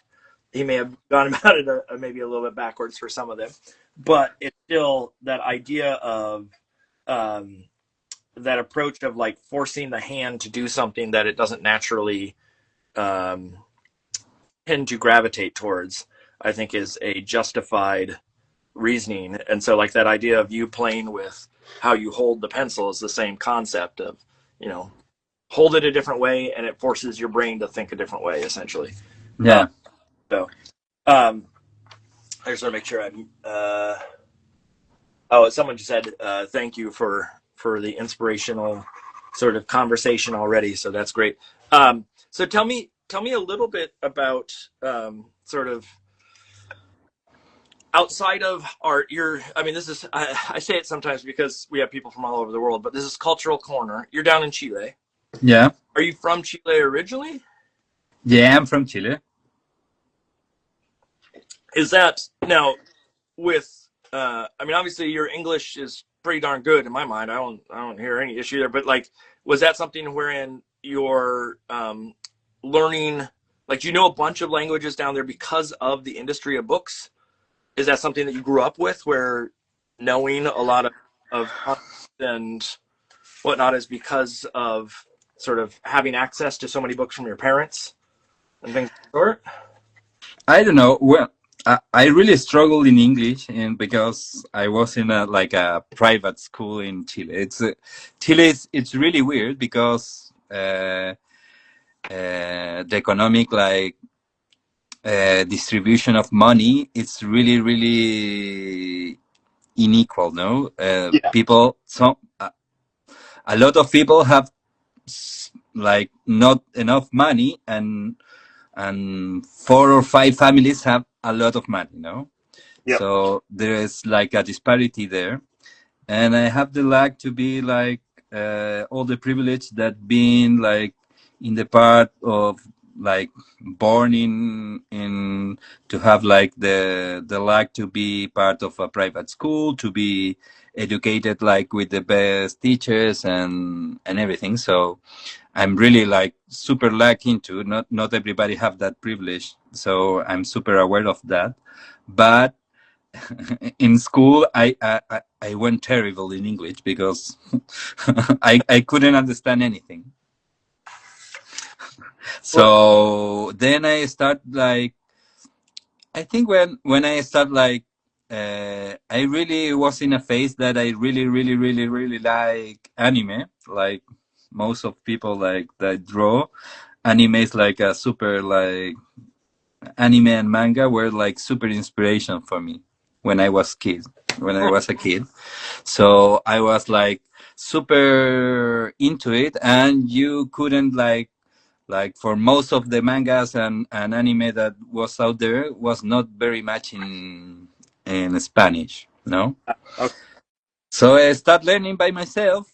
Obviously, I have like some basics that I learned in school, and then I start talking about it and learning. It was not like I don't have any knowledge of the grammar of the I don't know pronouns, or I mess up every time, but I think it works. Yeah, I mean, it's one of those ones where I wouldn't have even like well, especially with that idea of learning it from reading. Like I've heard of folks that one of the easiest ways to learn a language is to actually pick up a picture book, and it's because it's sort of a simplified, meant to teach you how to Mm. create image and word together, and so Ah, that sort of that's starts. that sounds great. I didn't think about it, but that you tell me about it, it's a really good idea, no? To learn some, of course, picture books. I don't really align with that philosophy that all picture books should like teach you something or have like some meaning, but it's really great like tool to learn, I don't know, a different language. It's because they are, I don't know, picture books are funny because they are translation of the text. It's one translation, and the drawings are another translation, no, Yeah, they're talking about the same thing, but in two different ways, and noticing different things. Because I don't know, when I always try to be the not to replicate what the text says. The text already says what it says, so I try to look in the text and what happens in between the lines, what happens in between the phrases, and how can I like start to put my own fingertips in this story, you know. yep, And that's a great way to understand a topic or to learn something. With you have like this picture that is talking about something, and you have the text that is talking about and you have the like the I don't know how to tell, but you have like the text that tells you this is what it is, and you have the picture that says this is what could be, and there is your part that you can imagine and learn, and I don't know. yeah. I'm just rambling, you know. No, but I think that's the right idea. I mean, that idea of like, not to say that picture books have to be educational of any sort, but I think there is an education that happens whether it's intended or not when it comes to for that age range, just to understand the association between word and image, whether it be a direct link or a sort of looser interpretation. That idea of like a kid starting to understand that word and image go together and can form narratives or concepts or things of the sort. It will show up in pretty much every book, assuming that it has both of those parts. And then some of Mhm. them go that step beyond and start to say, okay, well, here's what you're going to learn. Here's the moral of the story. And not every book needs that of any sort. Um, You outside of, I mean, you said that you were big into encyclopedias and books and things of the sort. Are you still a avid reader at this point? I am, but I'm also into buying books and not reading it, Yeah. reading them. Welcome. Yeah, for the world.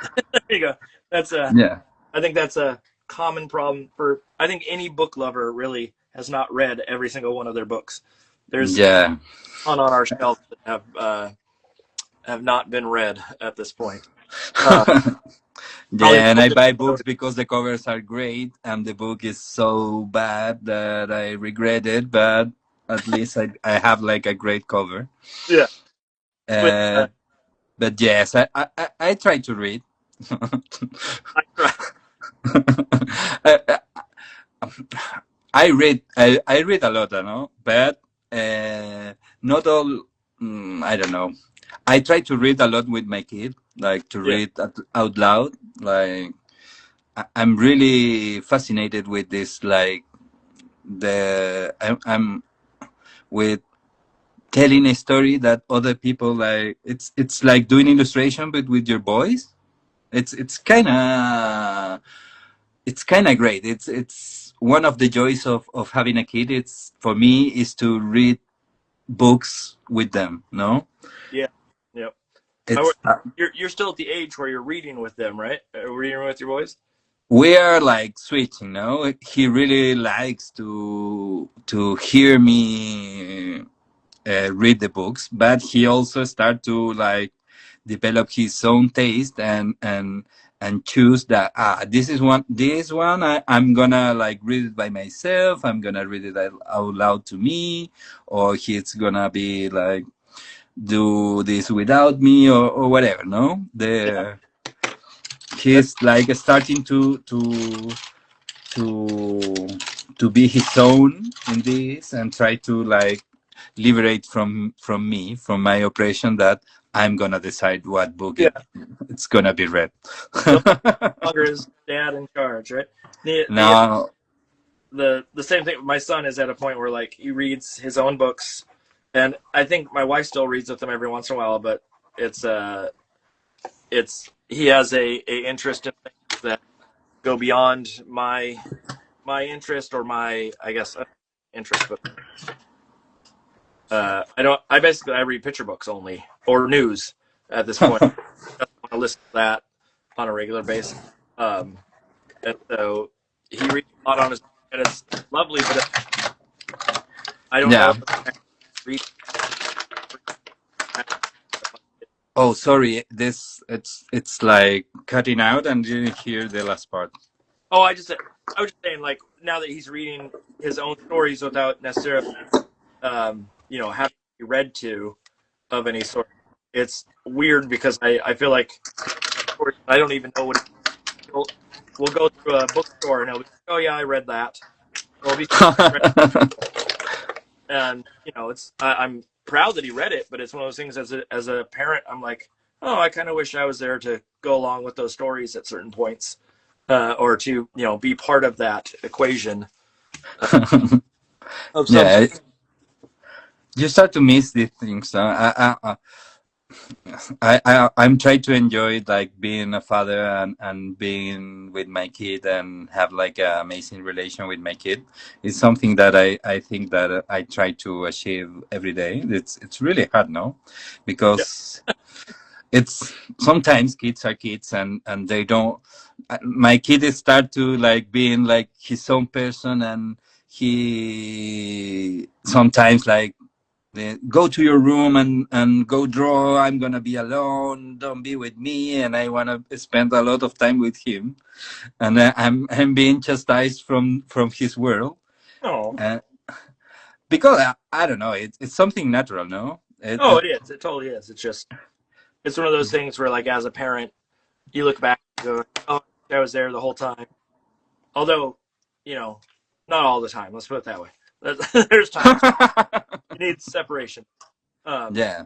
but that's especially 10 is such an interesting age. Like the transition from like they're starting to get more mature and the books they read are not just picture books anymore. They're, you know, chapter books, and they're the level increases as they go along. So Yeah.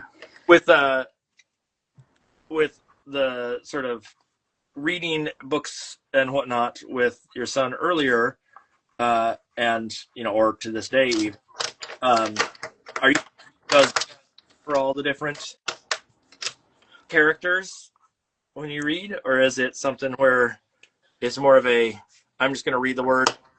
Phew.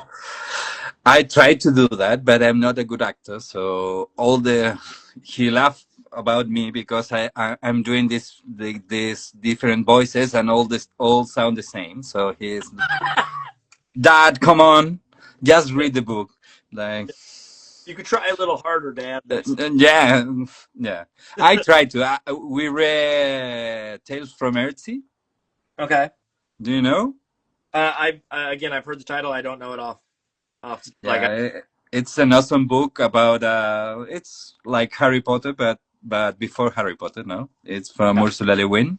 It's great, and it's wonderful, and it's poetic, and it's so like connected with nature. It's really, really, really, really great. No, and I was reading at first, and I was doing. There is like an old like teacher who is a wizard and I tried to do this like Gandalf like voice and I couldn't do it and my kid was, come on dad, we already seen Lord of the Ring, you don't have to talk like that, you can read me and I'm gonna understand that he's talking and everything, so yeah, yeah. You don't I, have. I you don't have to, yeah. yeah. Okay. I misheard you before. I thought it was you said a different book, Lord of the Rings. Yes. No, But I was trying to do Gandalf because we saw the Lord of the Rings and I yeah, was trying to imitate Gandalf. This character is another thing. It's different. So he was telling me that, Dad, come on, you don't have to do this. I know this is like a wizard, and it's all. You don't have to patronize me. yeah. You don't have to pretend like you're some old gray Yeah, beard and oh, I'm God. yeah. And I was doing like a really, really, really bad job. So it was good advice, no? The I whenever I did the reading to my son like that, I would always do the wrong voice because if the sentence said, you know, we're going to go off to the castle, Gandalf said, I'm far enough ahead, so I would do I would do whoever's voice, and then realize that I was supposed to be reading it in Gandalf's voice. And I'm like an idiot because I said it wrong, and then I have to go back and say it in Gandalf's voice. And so I just kind of came to the assumption that I'm not going to read in voice or in character, because I will get it wrong no matter what. Uh, it's Yeah, it's. I mean, if yeah, you read the book before, you know, like what's coming. But most of the time, I'm not reading books that I've read before. So there's that challenge that shows up. Um, with with your own reading, are you doing like? I assume you're going out and getting picture books on the regular. Then, like you showed some of friends and things of the sort. Um, but do you have a hefty collection of books at home now? yeah. It's really great because I really like them, and having a kid is also an excuse to be in the library or the bookshop to see the kid books and you're saying like, no, this is really my work and I'm doing research and nobody is like what is this guy doing in the picture book aisle without a kid. They don't. They have you had anybody come up to you and ask at all? Like I was at. No, I don't think no, nobody has told me like, come on, you are a grown up, you cannot be here, but I always like think about it. Like there's gonna be like a angry mom or some old guy who is gonna tell me like, "Hey, you are not." I don't know. Yeah. I invent things in my head that it's gonna happen and never happens. Well, we were at a library book sale today. I heard a librarian go up to someone and a guy that was in the picture book section. There was no kid there. Asked the guy, the library here somewhere. I mean, it's under so, but it first time I heard someone go up to ask someone about that kind of stuff. Or them on it. Um, it's yeah, we don't want creeps. That's the but you're there for Yeah. the job, especially if you go all the time. It's not a you know what I mean. Like we know the librarian, so if I go sit down in the kids section by not gonna go, hey weirdo, get out of here. They Yeah. that it's research or that it's part of my job. Yeah, but sometimes you have to explain, no? Yeah, you do sometimes. Yeah, Sometimes. Yeah, but I bought a lot of books, and when I'm doing a new book, I like to like buy things that are similar or something like that, and end up with a lot of like research books that yeah. are like kid books for just to my enjoyment. And I have like always, I have like my favorites, and I really like, and they inspire me, and yeah. Is there? Lately, I have been like so into.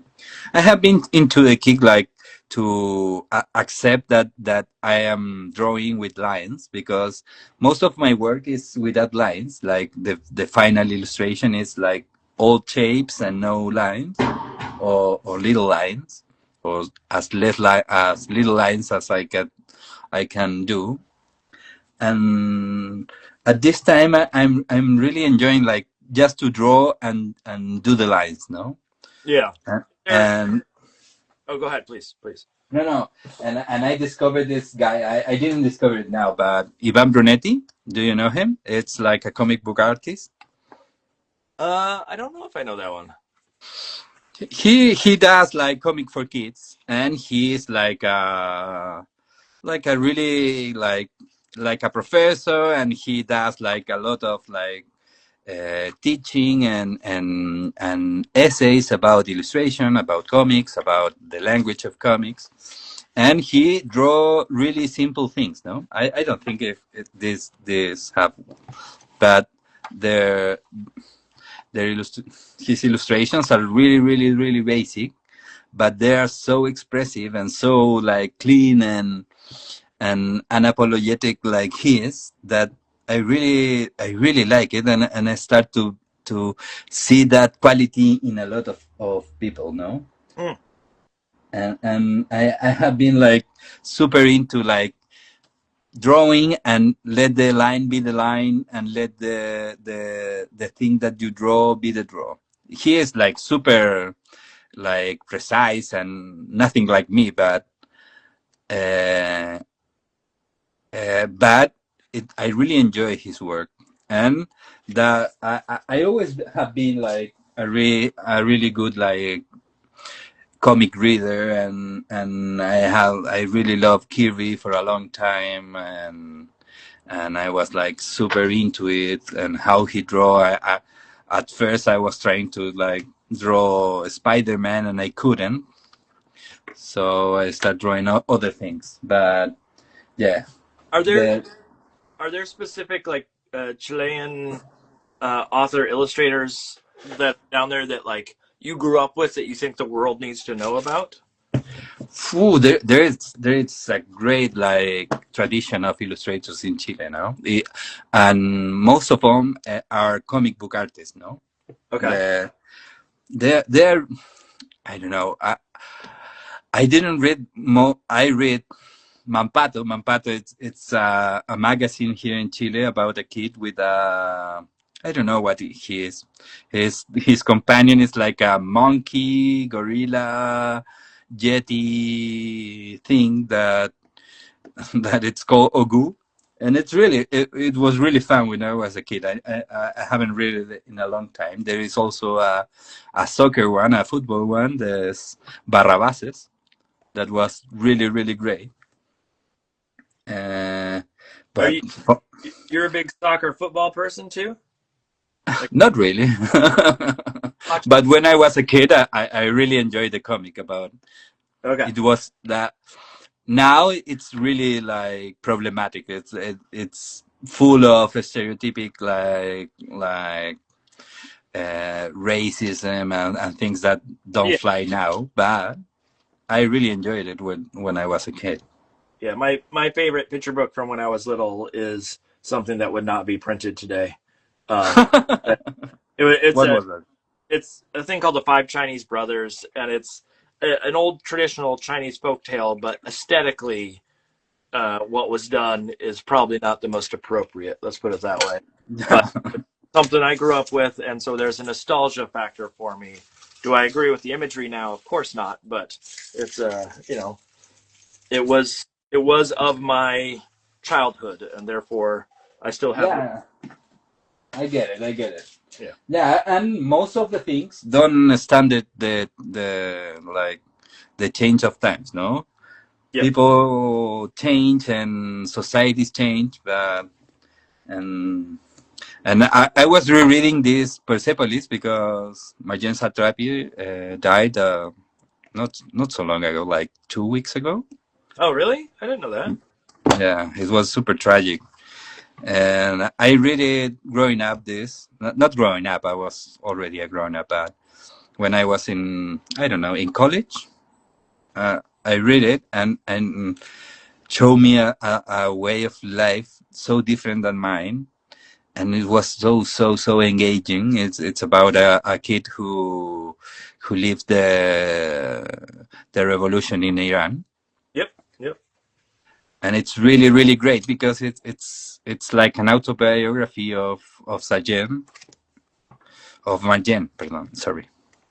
And it's really great. It's so funny. It's like the most funny thing that I read. It's I was reading again now and noticing things that I didn't notice. It's really great.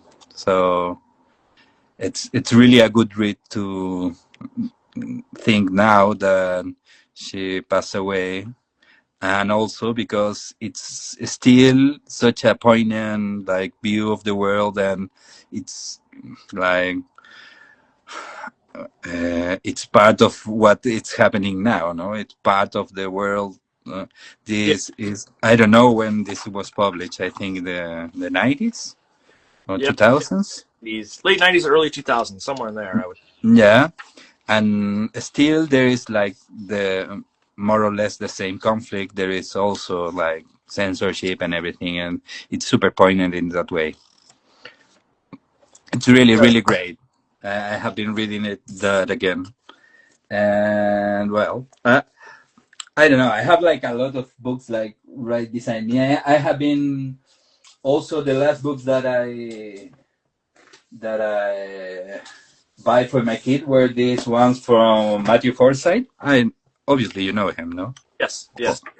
Yeah, this Mina and Poco. They are so great, Mm. and he is like super masterful in doing this. I really enjoy his work. Like it's really different from mine because it's so soft and really intelligent in super expressive in what he does, and these creators are so great. But I really enjoyed it. I when I read this book, I start to painting in watercolors and doing like more sketches with color, and I couldn't do it. Well, there's I at one point asking him about how he does his color because all the lines have like so many different colors. There's such a variety of color in all the line work, and I was Yes. hey, what is he? Does he just have one of those pencils that just changes colors like the more you use it kind of situation, or is this It seems like a ton of work to go through and do it, and it was pretty straightforward. It's just like colored pencil and paint, and I'm still mesmerized by how well all of what he does comes out. And like I have tried to do similar things as well, happen, and in no way, shape, or form did I come anywhere close to Yeah. how well his work comes out. So no, he's fabulous. She's fabulous. And that I have changed a lot in because at first when I was starting, I really hate people that was like more talented than me. And because I wasn't talented, so I really wanted to do things like, I really like Saul Steinberg was like an illustrator from Hungary, I think, no? Yep. He did like this amazing like things, and I want to be him. I want to copy him. No, I when I discovered him, I start doing this mask. He does this. He did this photograph of mask that he put, and I start doing this kind of mask, and I really enjoy it, and I start like copying him now. I sometimes I think I buy books and see other people work only to copy him, to Yeah. copy them. No. Yep. You get a little tied to what they're doing. I know that I've come up with story ideas, and then I'm like, oh, that's the same thing as the story that I just read. But Yeah. oh, that's why. It's because I'm too close to the source material, and I got to step back for a second to see what's actually like the story I need. So yeah, I totally get that 100%. Exactly. Yeah. Well, also John Glasson, it's great. The school is like fantastic to read. I read it to my kid. It was great.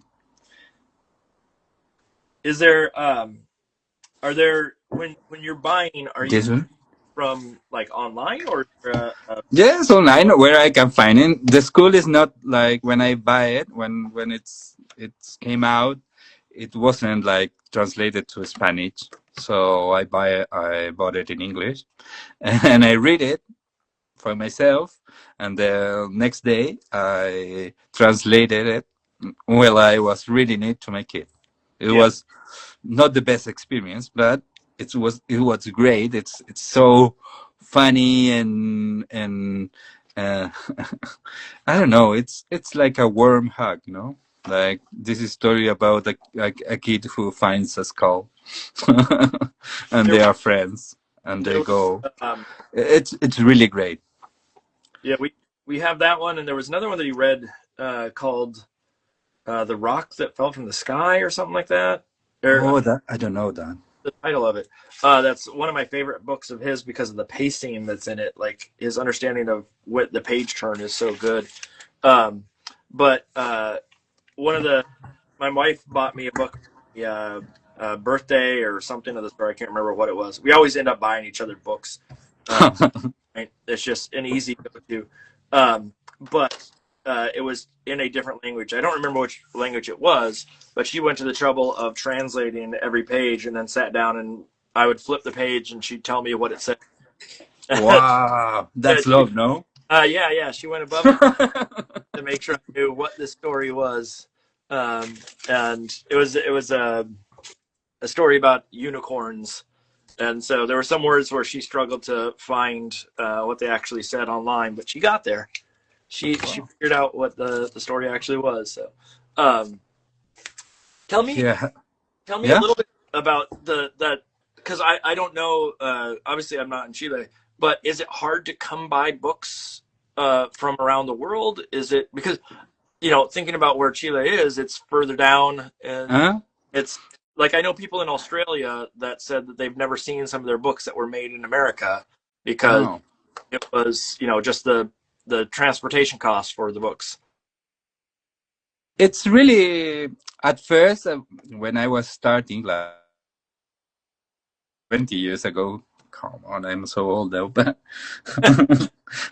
You're, you're, how times fly. But yeah, yeah, like when I was starting, it was difficult to buy books. But now it's more or less like easy. You can buy it in Amazon and everything like ships to here. It's not so difficult. But it's there is not a lot of like picture books that like the classic ones they're not, they are all translated to Spanish, no, and it's easy to find it, but sometimes you find these like illustrators that are great from, I don't know, the Czech Republic or from, yeah. I don't know, from Romania, and they are great, and you can find their books like in English or in Spanish. So it's really sometimes it's difficult because I'm looking for this like niche illustrator that is like super underground and nobody and most of the time I write to them like, hey, I'm from Chile, I can buy this book, where I can find them, and if it's not too expensive I buy it. But That's the challenge. Like in your case, like we know where we can buy your books, but we looked up one of them, and the cost to get it in yeah, it's the countries was so drastic that we're like, we're gonna find some other way. We're gonna find it and get it. And it's I know that there's people that have asked for mine overseas too, and it's like I don't know what to tell you. Like it's just the some industries work that way where it really is hit or miss whether you yeah. have that book. And it's unfortunate because I know that I've seen your work online. I know your work through social media, but I know there's so many people that once they got their hands on the books would probably absolutely fall in love. Yeah, it's really difficult, but I'm also lucky because my books have been like translated to a lot of languages, and they are in Canada, in Europe, in Yeah. Asia. The Canadian ones that we saw that we could find were in French. Yeah. We were like, oh, well, that one we won't be able to read it. But Yeah, and but if you buy it, I can read it to you out loud in the nights, no? there If you you go. want. And even when we found it, we're like, it was again, it was one of those ones where like the cost to ship it to the U.S. was so crazy at the time because it was in the middle of the tariff stuff, and I don't know if that's gone up or down or anything at this point. So I don't know where it stands right now, but at some point those are going to be in our hands, and then I will contact you and I'll say, please read it to me. Perfect. I will read it to you. It'll be Yeah. you can do a nighttime story to us. I'm gonna do the Gandalf voice. Don't Yeah, worry. yeah, yeah. There you No, but I want to show because I don't have my books. I think like I'm really like to I love books, and I love like illustrators and writers, and the craft of doing a book is really important to me, and I really like this. Like for example, this is a book about Saul Steinberg letters to Aldebussy, who go. was his friend, and tell the story about he living from Europe during the Second World War to the U.S. and what happened, and all the illustrations that he did, and the work he did for the New Yorker and New York Times, and it's really amazing. And when I found this guy, I was like super like enthralled with like how this guy who is like most of it is like a poet with lines. It was so great, and then discovered that I don't know if in this book there are photos of the mask, but it's like an artist, and you can be an artist if you want, and you can be an illustrator and an artist, and don't make sense, and being like witty and I don't know, humorous about it, and not take everything so serious. It was really a revelation for me. And I really enjoy this kind of penmanship. I don't know. I'm really into. I don't know. I was reading Cul-de-sac. Do you know Cul-de-sac? Yeah, I do know that. Yeah. It's from I don't know. No, it's not Richard Thompson. No, that's Uh, Calvin and Hobbes. Or no? I'm trying to remember.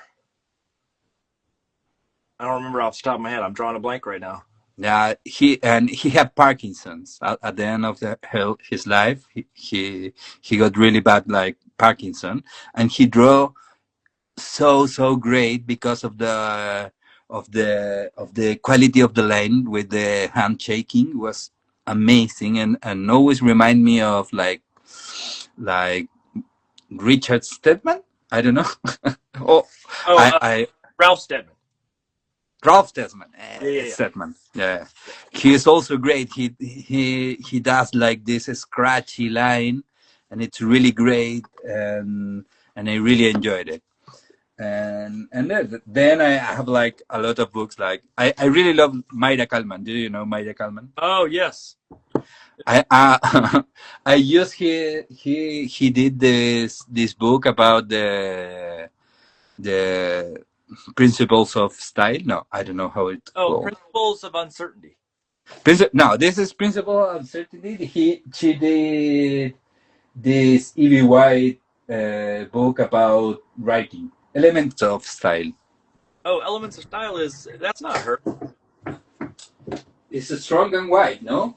Um, this is the copy that I have. The Elements of Style, illustrated by Mayra Kalman.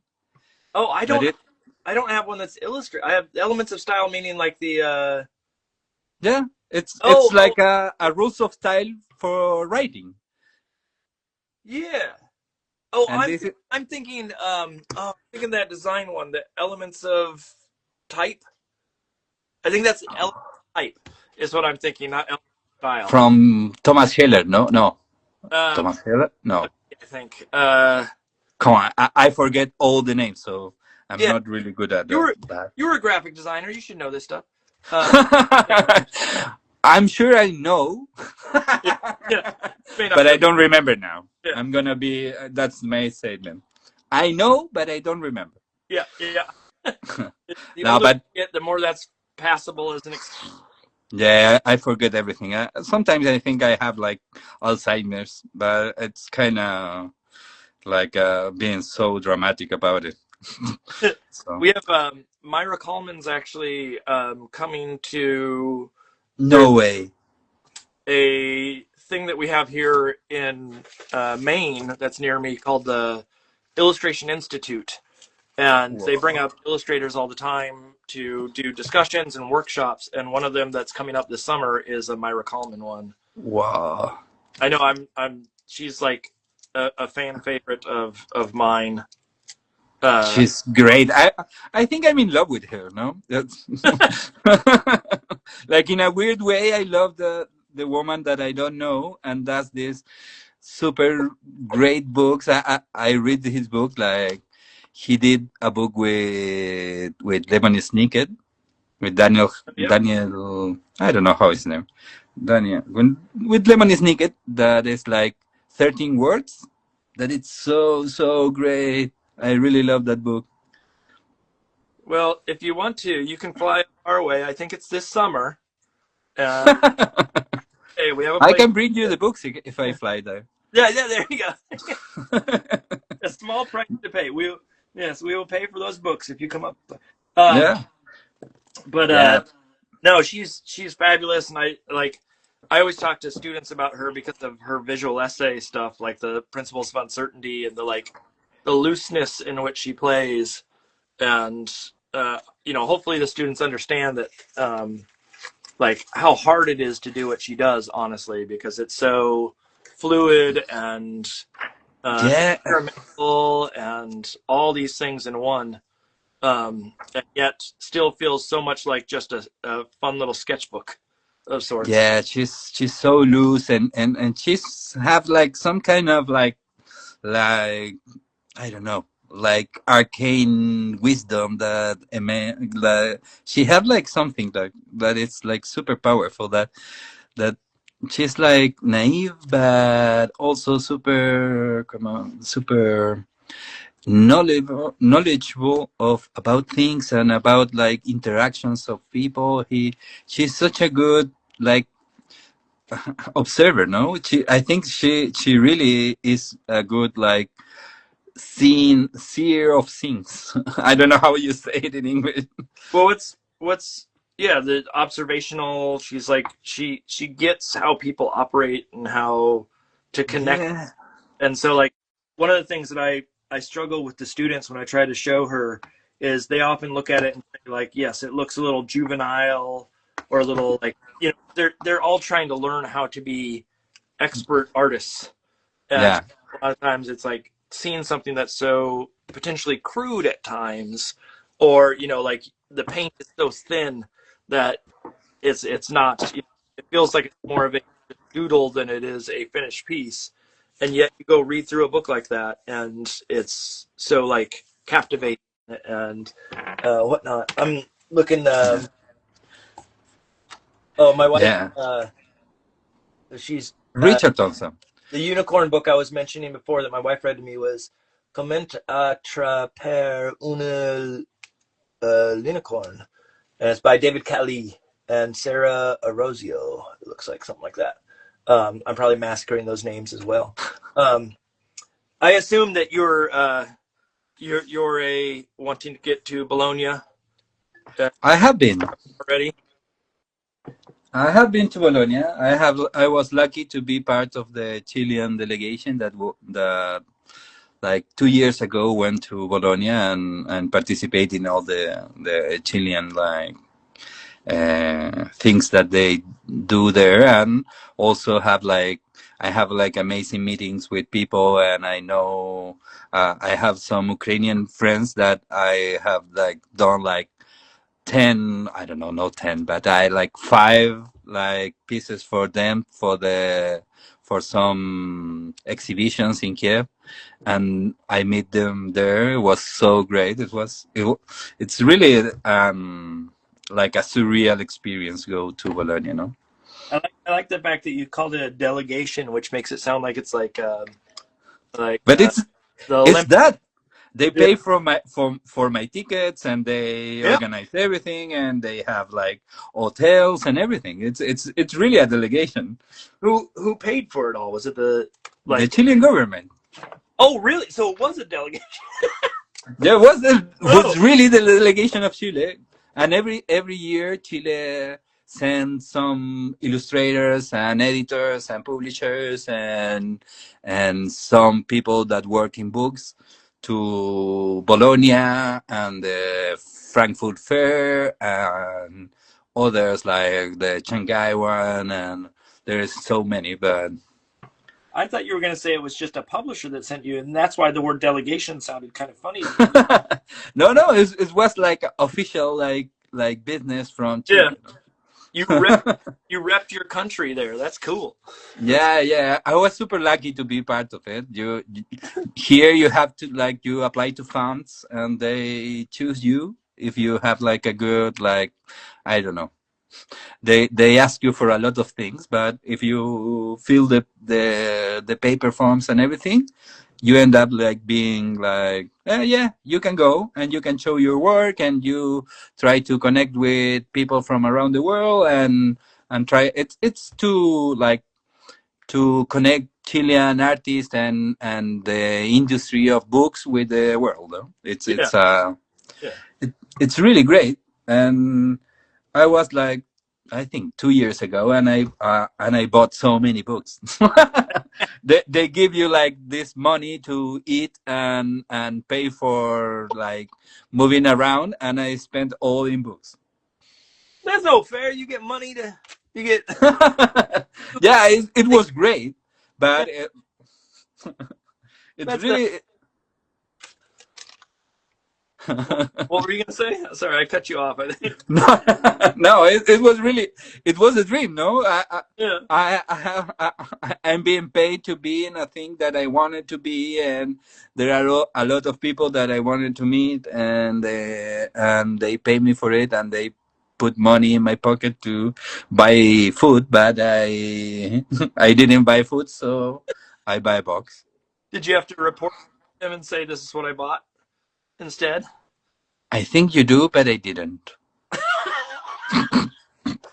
I don't remember. I don't remember. You have to do some things. You have to be part of the Chilean delegation. You have to be like uh, be doing what you're told to do, more or Yeah. less. It's not very strict, and you have to donate illustration for the National Library here in Chile, and you have to do like not a receipt, but you do like you do a card that you say that you went and what you did, and like a report. Now the question is, do you have to be from Chile to do that? Because I have some stuff. I'd donate a piece if they'll pay. That thing you have to be from Chile. So unfair. It's so unfair. Yeah, yeah, but it's really wild, Bologna. Yeah. I have like mixed feelings about it because it's so big. I haven't Chile. It's a small country. I live in a small city, not so small, but in a small city relative to the capital and everything. It's so far away and everything. And you go to this fair and it's huge. It's just it's Yeah. so huge. It's. What? Uh, and it's loud and everybody it's about illustration and books and everything is and it's a mix of the of like for market books that are like the some publishers do to make money, and there is a lot of things that it's the art of making picture books, no?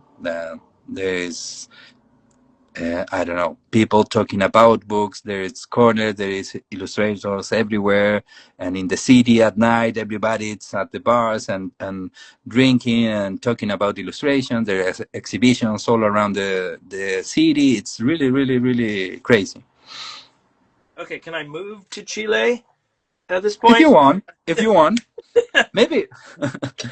But because you said it's not as big as the capital, uh, I'm gonna try. This is gonna be show off how bad my education is. The Yeah. capital is wait. Let me see if I can guess. Is it Santiago? Yes. Yeah. Perfect. I did it. I didn't You know. did it. I didn't know if I was gonna be right or not. With so how big of a town are you in then? If that's uh, or if Santiago is really big. It's a big city. It's like I don't know, not so big like I don't know New York, but yeah. it's big. No, they live. It's like 16 million people live there or Okay, yeah, more. the It's a hefty. big. It's a big city and it's sprawling and it's a little wild. But I live in the south in a town in a city called Temuco, Okay, and and it's how big? and I don't know 500 people, 5,000 people. I was gonna say 500 people is that's not No, a it's really small. No, I don't know how, 500, no, 5, no, I don't know. I'm gonna use my abilities of illustrator and draw the number because I don't know how to say it. yeah. It is. I'm waiting. There's a delay. So 500 500,000. Yeah, There you go. 500,000, Yeah, more or less. gotcha, gotcha. Uh, No, ready? it's coming handy Well, to know how to draw and yeah. to. I'm gonna draw it out because that's the easiest way to get there. Um, no, it's I have no idea when it comes to the scale of some of those cities down there, sort of how big they are, or um, I like we know I was able to get Santiago, but I couldn't tell you like where in the country that is, or like location wise, is it north, is it south, any of that kind of stuff. And some of that is just bad education system. Some of that is American. We only think we're the center of the world.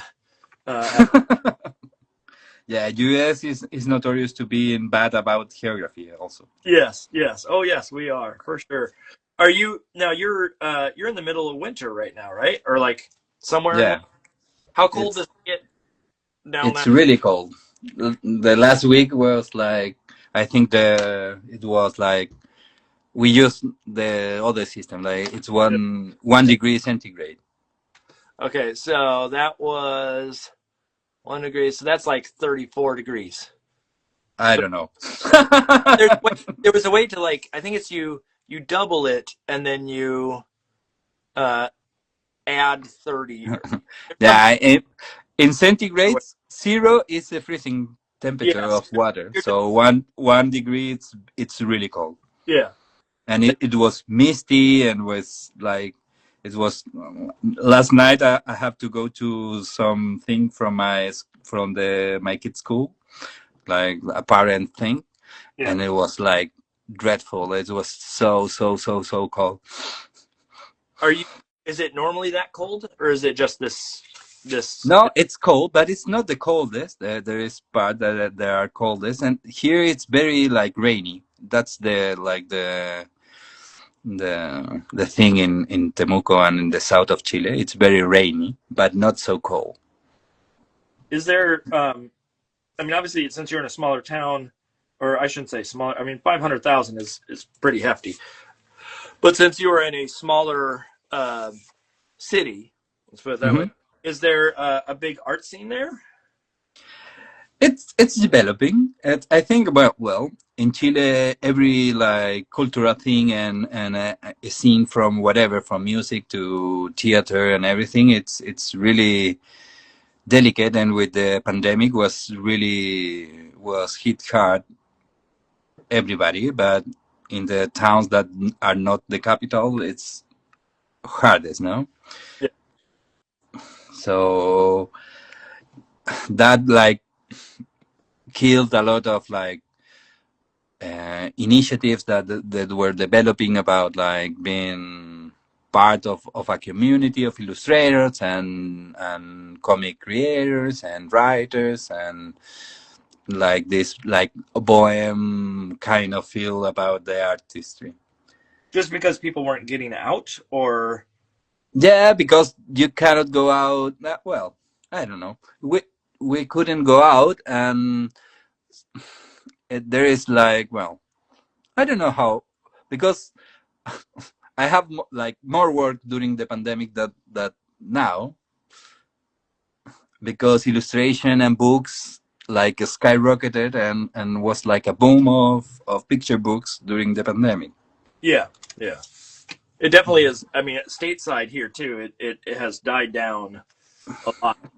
Like the pandemic slowed for a second, and then it picked back up, and then it dropped off dramatically after that. And so we're sort of in this weird stalled, uh, like just an overabundance of people wanting to do picture books, and therefore there's just not as much available to everybody that's out there. Um, Yeah. with But the there is a scene. I have like give like some talks on and do some like workshops about illustration, and there is a lot of like young people trying to be an illustrator or something related to illustration, and people have their like there is like I don't know how to tell you, but there is something in the air that it's like, hey, we want to do this, but it's low and we are not so big, so there is not much, but it's growing. yeah, yeah, Yeah. there's people are trying to keep it alive or keep it sort of booming at this point. I mean, is is um, is most of the work that you're getting then coming from like the big city or from the states? Or I mean, I know that you do work for like some of the big magazines and stuff in the states, or you did, but Hmm. is the city that you're in a bustling enough of a city that you get work from that region specifically? No, not much. Some projects I did some projects that were super interesting that I have to draw some maps from some Mapuche communities and indigenous communities here that were a lot of fun, and I have been working here, but most of them is from Santiago or from around the world, Yeah. like or publishers from the US or from Europe mostly.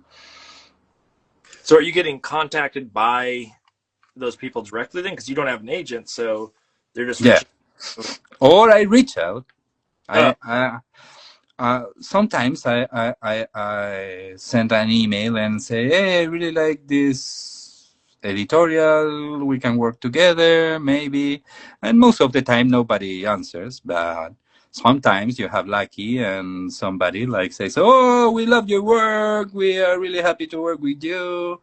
yeah. Let's like wait for the right project or something. And I have been lucky enough to be offered a lot of work or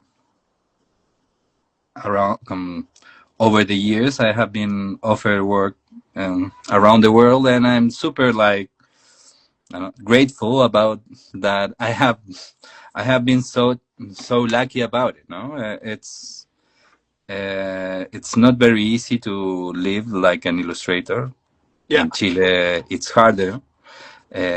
Sometimes money is not enough. Sometimes pays are not good enough. But I can say that I have been working as an illustrator all my like career. No, so it's No. I can complain. It's Yeah. good. You're full time illustration, right? Like Uh, you don't have yeah, that that you. I do some things like sometimes I'm really bad with money, so sometimes I don't have money and my kid have to buy something or a new sneakers or something. It's or I have to pay the rent, so I do whatever I can do. Yeah. At first, I was super bummed about it because all I want to do is illustration. All I want to do is do my thing, and everybody can suck it because I'm this masterful people, that human that can do this thing. And I end up realizing that it's not like that, and the world is like complex, and you have to do things that you don't like to things that you like, and you have trade-off and you have responsibilities and everything. So I mean, I sometimes do things that I don't like outside of illustration. I have a degree in graphic design, so sometimes I design leaflets. Like I try to be like artistic and try to do it like in a way that it's fun for me, but not always can be, you know. yeah. I saw. I forget what it was. Some statistic somewhere about um, illustrators that are full time versus illustrators that are have some sort of part time job or even a full time job, and it's surprising I think to a lot of people to assume that like they think, oh, you're an artist, you can just do that all the time. But the I one of the big things that I stress to my students in particular is just that to get rid of the stigma of if you're not making art for a full time job, that's okay, and not to look down on it in any shape or form because there were years that I had to uh, do jobs that were not my uh, of my interest level. Let's put it that way. Same thing. I did Yeah, graphic design for a summer at one point, and like I look back on it, I would never show that work that I did there. It was not that design is bad or that I'm bad at graphic design, but the company itself was just not a thing that I'm proud of the work that came out of it because of the type of company it was. And so I always, it hurts a little bit when students come back to me and say like, oh, well, I'm not really doing artwork design, and they're ashamed of it. And it's like, don't be ashamed. Like, yeah, but you can be a little ashamed, no? I mean, if you're having to do something appropriate for job, there's certain No, but maybe. sometimes you do things that you are not so proud of, Yeah, and yeah, you wish that nobody sees them because you think that you are better than them. Don't sometimes I struggle with that. Like everybody gonna see me like I'm not this like full-time artist that can do whatever he wants, and make this like I don't know, this picture of myself that it's not real, but you wish to be. yeah. You wish there was like a purity in the sense of, oh, I got my act together and I Yeah, yeah. But yeah. You start looking like I don't know. Maurice Sendak never have to do this, or I don't know. Matthew Forsyth, I think it he always does what he wants, but in my I know that it's not true, no.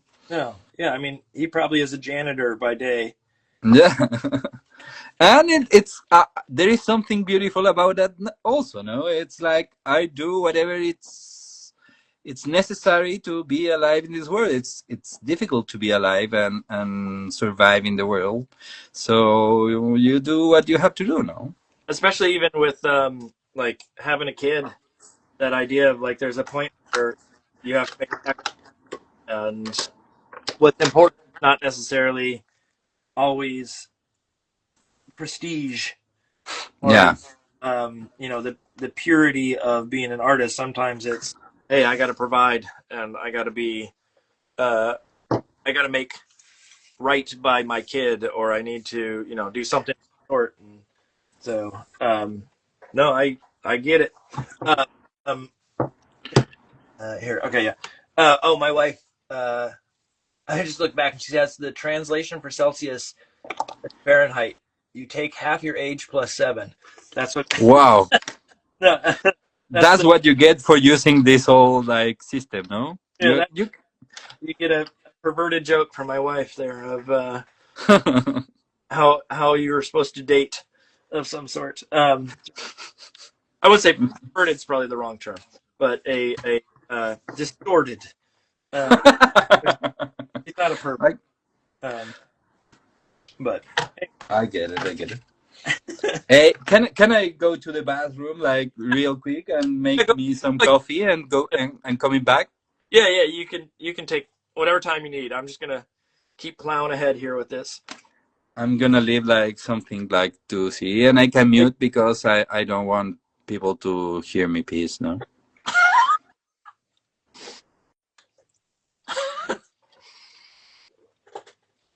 There may be someone out there that wants to hear that, but not me. So it's not my cup of tea. Although if my wife is bringing up the half your age plus 7, maybe she's the weirdo that wants that. Um, so anyway, I'll show sketch again just so people can see what I'm aiming towards. This is my painting. Originally, I was gonna have a bunch of light, and I may do the light digitally after the fact, so I can get it to be lit the way that I want. The big challenge I have right now is the ears are not popping off enough, I don't think. Well, they're a little better if it's straight on, but I'm gonna see what I can do. But I have to do all the stuff on the ground. I'm gonna do all that by like colored pencil and whatnot, and then the cats and the sign and the posts and stuff I got to put in there. But right now, why did I get a bunch of white? Oh, it's for the girl's eyes. That's what it is. It's gonna have some big goofball eyes here, big human eyes.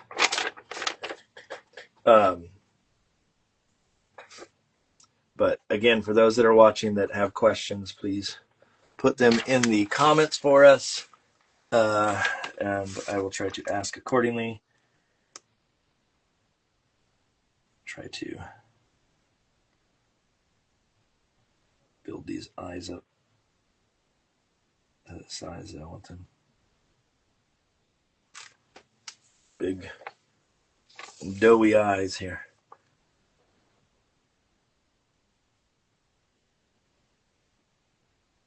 Because I don't do a lot of shading in my work in general, like a lot of shadows, it always becomes a little bit of a challenge, and you can see it already of like when that hand is here, she's like shushing the dog, but it becomes a challenge of just what color to go in there without having to get super finite in my shadow work, which I can do. I just don't. I kind of dislike doing it, but I like how I said it that way. I can do it, so like don't assume I can't. Don't judge me. Totally can. I know what I'm doing. But I need to build and stack and whatnot colors to get there. So like I can come in here and I can put a little hint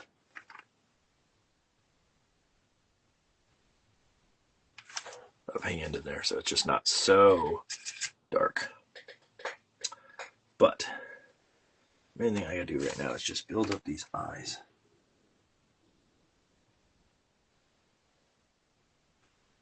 Hey, Lauren.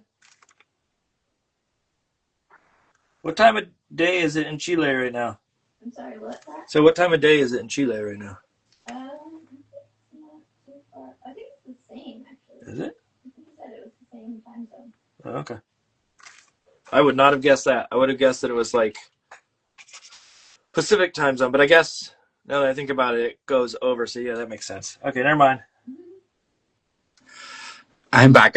I'm brewing some coffee, so I'm gonna like stand up again in a while. But Okay, yeah. good. You lightened your load. You're full steam ahead. You're not dancing around trying to hold it in the rest of the time.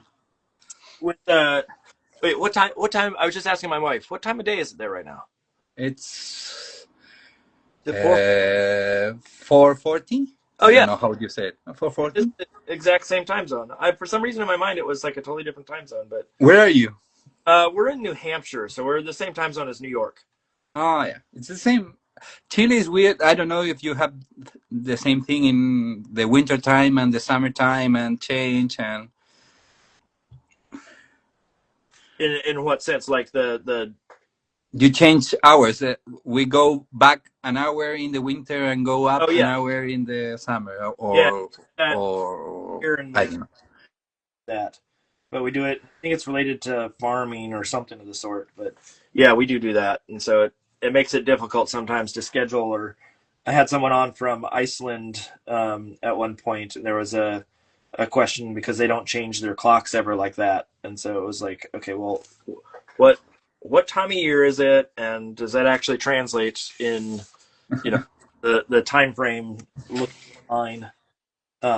But uh, so you're essentially it's 4 o'clock now, but you're what we call it daylight savings time. Yeah, But yeah, that's it. And we are in winter time, so at I don't know 5:36. It's gonna get dark. now again, I'm going to ask you a bad uh, geography question. Okay. Chile is connected to the ocean, though, right? Yeah. Okay. um, That was the question. yeah. That well, the question I was going to ask that wasn't the full question. The full Oh. question: how close are you to the ocean? It wasn't just a hey, how close are you to the or you guys have air and water, right? Yeah, yeah, yeah, yeah. We are not so behind, no? No, I just it's a question of how close are you to the actual shore because uh, I don't again location wise I don't know 100% where Santiago is or where you are. Yeah, where I am, I'm in the like the interior, so I am like 2 hours from the coast. But Chile is it's really long and have like a super long shore. Yeah. Shore. It's yeah. And in the other side, well, it's the other country that it's like Up to the again. other side of the mountain is Argentina. So Yeah. Okay. Argentina and Chile shares the Andean. I don't know how to say it in English. Like Yeah. Cordillera, Yeah. Cordillera de los Andes. It's like a mountain. I don't know, row. I don't know how you say it in English. I am It's I am looking it up right now just so I can see the map. Wait, what is going on there? It didn't give me. It gave me the map, but it showed me the map of the ocean, not yeah. the actual. I want to see it. I want to see the map. Show me this map. What's going on here? Chile is very long and have Yeah. like a lot of different like climates. And in the north, in the very north, it's very deserty. The desert it's so arid, and there is like some Okay. telescopes and things that you do in because it not a lot of people lived in the desert, so there is less like luminic contamination. I don't know if Yeah. that's the term, but I just yeah, um and you go south, and it's getting like more Mediterranean. Like Santiago is it's similar to France or Spain.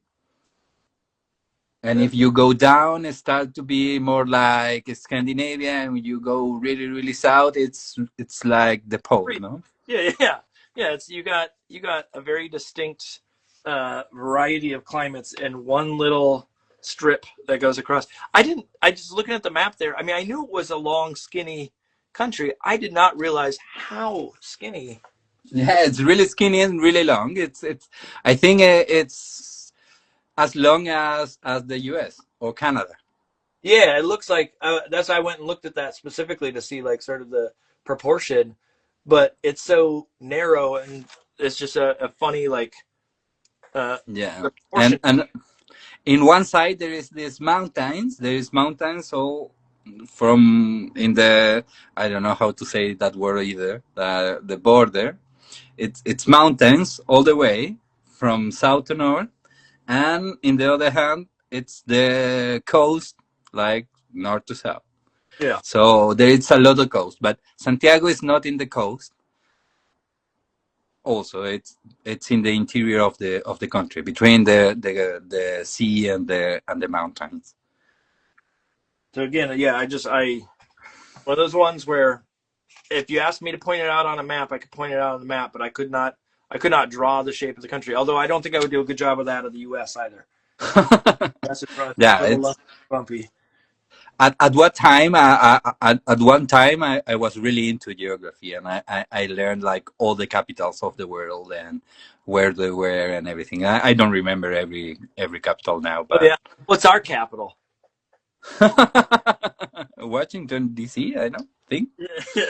Like the one that's always in the news and Yeah, yeah. But yeah, I was really a nerdy kid, so I really like to read and do like indoor activities. I wasn't really a sporty guy, so it's not like super like I, I'm really into. I play Magic when I was kid, and I play D&D, and I learn about geography, all the nerdy things that kids do. I knew you were not a sporty kid when I asked you about would you do soccer or football, depending on how it's said. And eh, like, Well, but I don't know if it's the same in the US, but everybody watch, I don't know, American football, no? uh, Or know a little bit about it, or baseball yeah, or yeah, yeah. basketball. You know enough to be able to like hold a conversation with someone if they say, "Hey, what's your favorite team?" You can probably say your local team kind of thing. But Yeah, yeah, and so I imagine that's probably the same in your case that like if you had to root for someone, you would root for Chile yeah. or something of the sort. But if someone said, "Oh yeah, who's the captain?" You go, Yeah, yeah, yeah. I don't know the like the ins and outs of Chilean football. No, yeah. I don't follow. But I can do. I'm looking at the World Cup now, so some matches, and it's fun. But my kid is really into football, so I'm been watching with him. I was gonna say that's my one of the things I thought was really funny was my uncle was a high school art teacher and he was definitely not a sports guy. And then when his son was first born, his son was big into sports. I don't think he's as much anymore, but they lived in an area where like boys were supposed to be sporty, and so he got really into sports. My uncle, of course, had to like you know throw a ball, and I can't imagine him throwing a baseball of any sort. Like it's just so far out of range for who he is and what he did. Um, with with the amount of art and things that you do you find time to get out and do things that are unart related? I'm really toxic that way. Illustration com, like it's everything in my world. So everything is around illustration. So I don't do that much now with a kid. I have to do it more and meet people and not be like a house rat all the time. But yeah, yeah. I'm really struggle with that. Like I have to go to the park. I have to go to meetings with other people, and I'm not really good at it. Yeah. But I try to do it. Like take a walk, like every day. I'm not doing it every day, but I try to do it. Uh, I try to get out of the house the more that I can, but it's I really like my desk and my little pencils and my and my things, so and my books, and uh, uh, I'm really into my house. I like the things that I like, and that's it. Um, Yeah, yeah, with now you said that you like D&D. My son is a or wait, you do or you did? I did, and my kid it's also like getting into it, so I'm going back.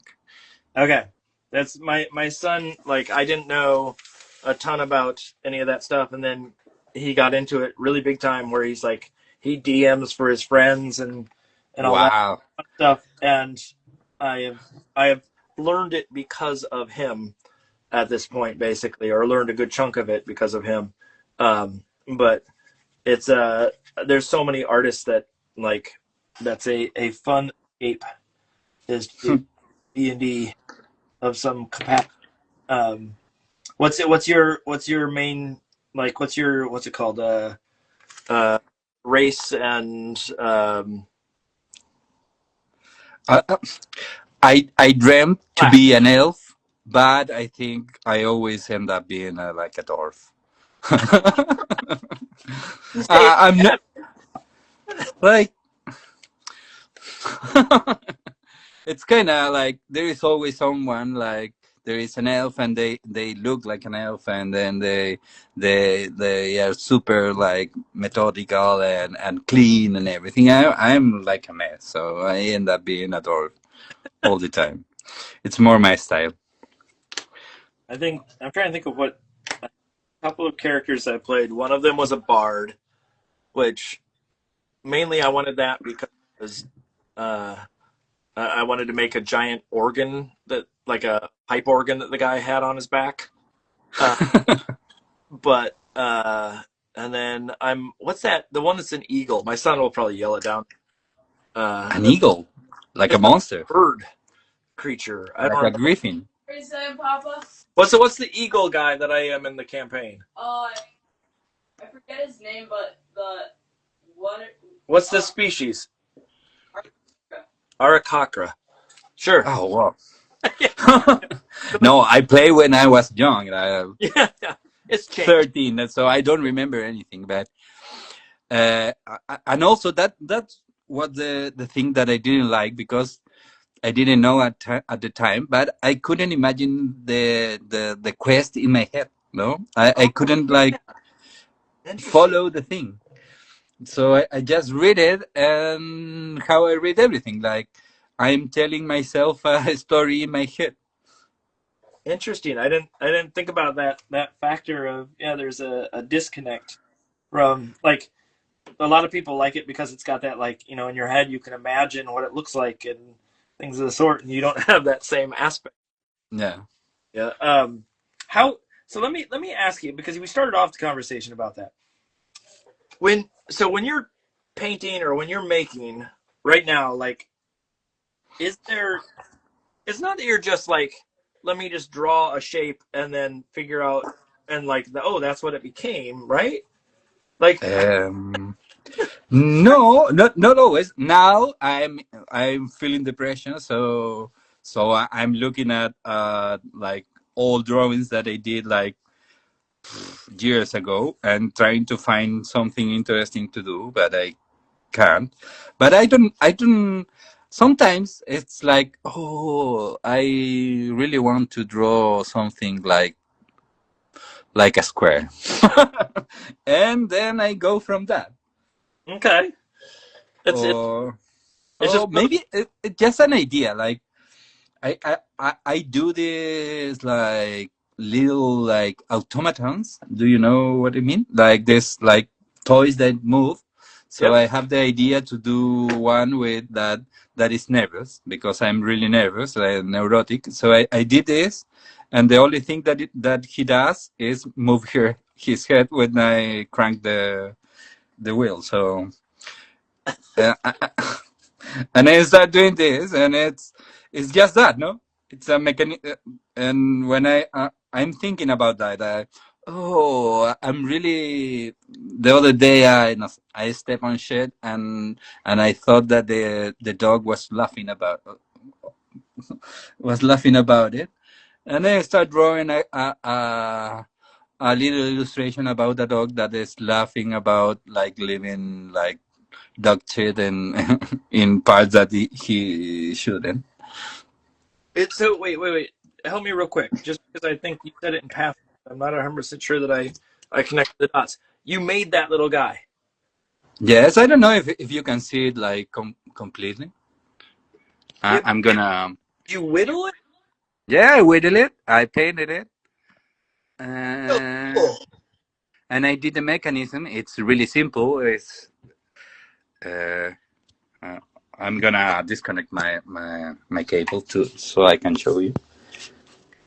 It's so cool though. That's like I love sort of folky like hand done things like that. That thing's amazing. Yeah, and I did it. It was fun, and I have done like these things. I have like around my desk. This is another one that I have.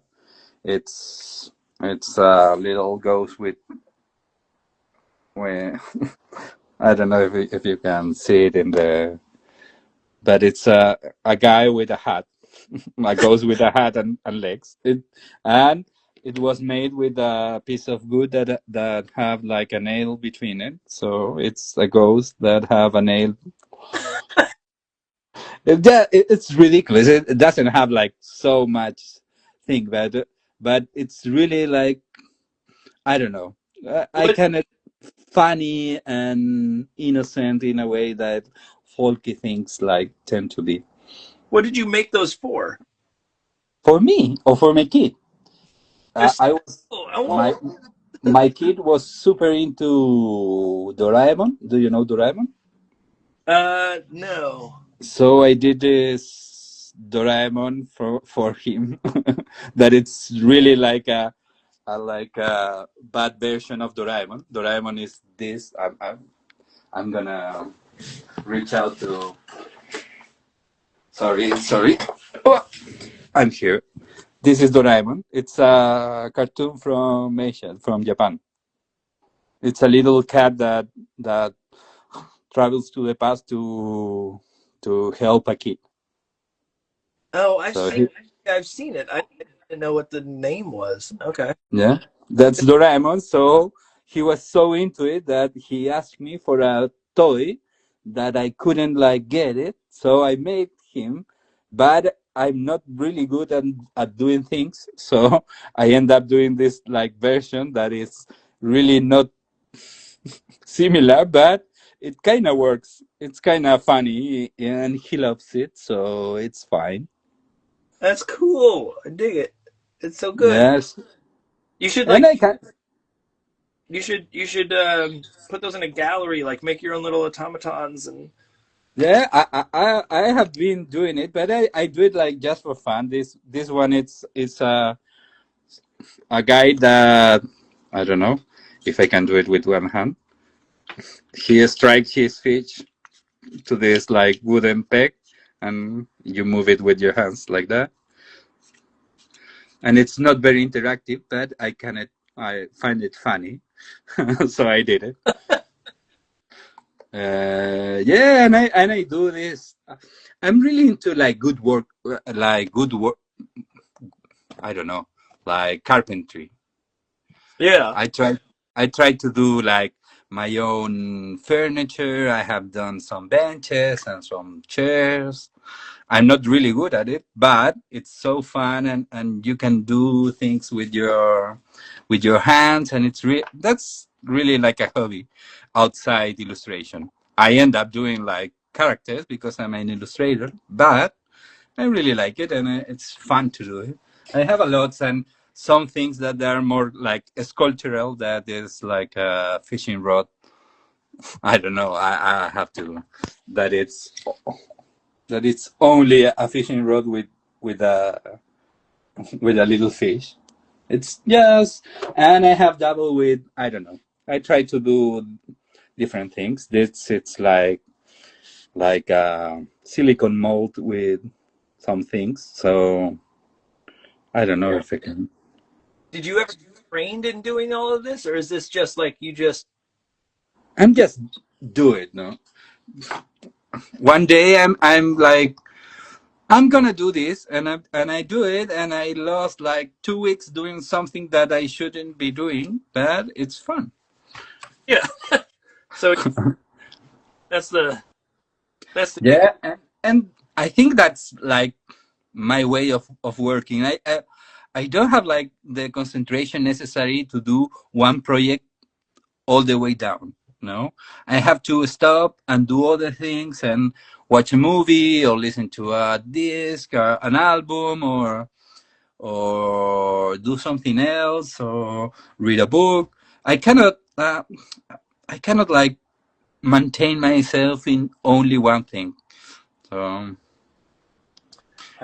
I'm it makes me my wife just said that I can whittle stuff because I do have a whittling knife and I did it for one little project, but maybe I'll try it again because I'm jealous of all those little trinkets and automatons there. Um, yeah, it's really fun, but it's also like I don't know. I haven't thought it to be like something artistic. It's just a thing that I do. uh, so let me ask you then, and I've asked this of other people, and I don't know, like, and some I know what I'm going to get for an answer, but in this case, I don't know what I'm going to get. Um, Outside of the art that you make right now, are there other avenues or things that you would like to do that you haven't had the chance to do? So, in the case of whittling, that's something that you've done, but are there other things where you're like, would you ever want to get into ceramics? Would you ever want to get into printmaking? Would you ever want to get into, uh, I don't even know, like, like furniture making? Like, Well, what's the yeah, I want to do everything. No, I have done printing. I have taught myself to do screen printing. Not very good screen printing, but I learn it. I'm really like jack of all trades but master of none. Yeah, okay. I really I really like ceramics, but I haven't had the chance to do it. A friend of mine is always telling me like we should do something together. We can do a residency or something. And I think this year I'm gonna do it. Like do something in ceramics because it's fun. Well, And country will probably pay you to do it, is what I've heard. There's a, they'll get in, you'll at the ceramic no. fair of whatever it may be. Um, is there, with all the making that you do, all the stuff you have made, all the stuff that you have, produced over time, are there things that, besides illustration, that have become this, like, how do I put this, that have definitely taken a play second fiddle, but not third fiddle? No, that's the horrible way to say this. Are there things that you do now that Yeah. are that, like, if it wasn't for illustration, you'd be doing this other thing? I always think that if I wasn't an illustrator, I was be doing like movies. But I think it's like daydreaming. But I really like movies, and it's like it, it's a great thing to do movies or maybe theater. I really, but I'm not a good actor. But maybe directing or writing or illustrate. Oh, like Uh, when you say doing movies, meaning like being an actor, or you mean like being directing? both, like being part of of making movies. Maybe not even a director, maybe a editor, or maybe not a music designer, because I'm so tone deaf, so I don't have like the music thing in me, but uh, maybe cinematography or something like that. Okay. I'm really into like I listen to this podcast from a cinematographer. I don't remember his name. He did like the Coen movies, and he did a lot of great movies that are so beautiful that he made. Uh, Roger Dickens, Mm, okay. and he talks about movies, and I really love to like listen what he has to say about movies, and he interview people like you do with illustrators. It's very similar. So what's your favorite movie then? My favorite movie, wow, that's a controversial like question. How I so? don't know. uh, I really love. I don't want to be like a snob and say like an art house movie, but but I really like Indiana Jones and the Lost Ark. Okay. Okay. That's not. Yeah, that's within range. We What did no, what's it's the a popular movie, movie? no, but I was like Bergman or Tarkovsky, or maybe I'm gonna say some obscure thing from Chile, but no. Okay. Keep it simple. You like Yeah. a nice Indiana Jones adventure. Yeah, I really enjoy Indiana Jones, and I can like watch it like once every year or two. And specifically that one, the The first one, it's yeah. it's it's it's by far the best one, I think. Oh, you don't like The, the sequel? the second one is it's really great because it's like someone trying to do Indiana Jones but doing it badly, I think. And it's great about it. It have like a B movie quality that it's really great. Wait, And the third one with Sean Connery, it's great also. the second one's what? Raiders? No, No, uh, the first one is Raiders. The Raiders. second one is the one that they eat Temple of like Doom. Temple of Doom. Yes, Yeah, yeah, yeah. they that And one is one. it's really funny, and the I don't know how you uh, the kid from the second one it's great, and Oh, the Short Round. short round, and the scene in their dinner with monkey brains and everything, it's really funny. That's there's a couple of them like that where like there's such a strong memory from my childhood of that dinner and the monkey Yeah, or the grabbing of the heart and holding it out. The I forget. through the chest of the guys. Yeah, yeah, yeah, yeah. Like Yeah. those are like embedded in my head at this point of memory movie. But Yeah, Raiders has to be the one that yeah, I think so. Yeah, I have like a grown up like answers, but I really like also Children of Men. But it's do you know Children of yep, Men? yeah, yeah, yeah. It's really good, but it's like a more serious one. I really enjoy all the Ghibli pictures, and some French animation is also great, and so.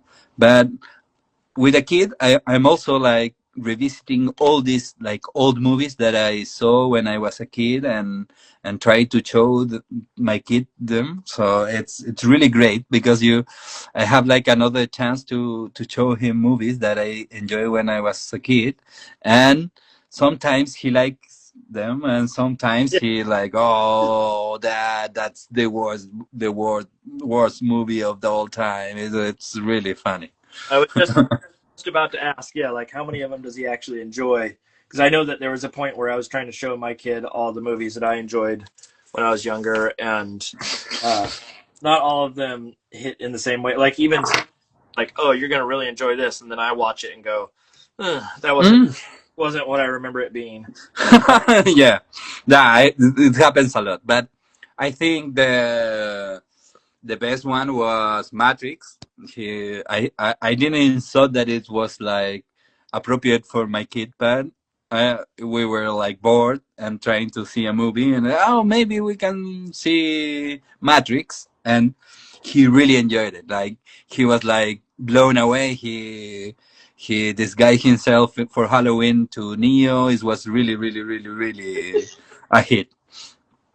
That's one of those ones. Wait, okay, so give me a sense of your age because I don't know how old you are. I'm 41. 41. Okay, so I'm trying to figure out like when was that movie? When did it come out? So I think it was 99. yeah, that was 99. Yeah, it was. Yeah. Yeah, I was 15 years old. Okay, that's what I was trying to So, figure out math because I was like was wrapping up college, so I was like, okay, so is that were you of the age where that was like the coolest movie in the world, or was it yeah. dud? And hold up very, very, very, very well. You see it now, and it's really great. Also, it's a great movie, no? Is it? Yeah, it's really, really good. You are not agreeing, or you haven't seen it like? I recently, so I don't know. I'd have to watch it again. I Oh, I really enjoyed it again. Like I saw it, and it was like great. Now you're talking just the first one, right? The first one, yes. Yeah. Okay, because the later ones I know I did not particularly like those at the time even. I saw the second and the third one, and they were better than I remember, but they were not so good. So, The first but established the theme. yeah, I think gave, or at least from my point of view, was a little bit more exciting. It was yeah. at that point. Uh, What uh, other movie I show him? I show him Home Alone, and he didn't like it.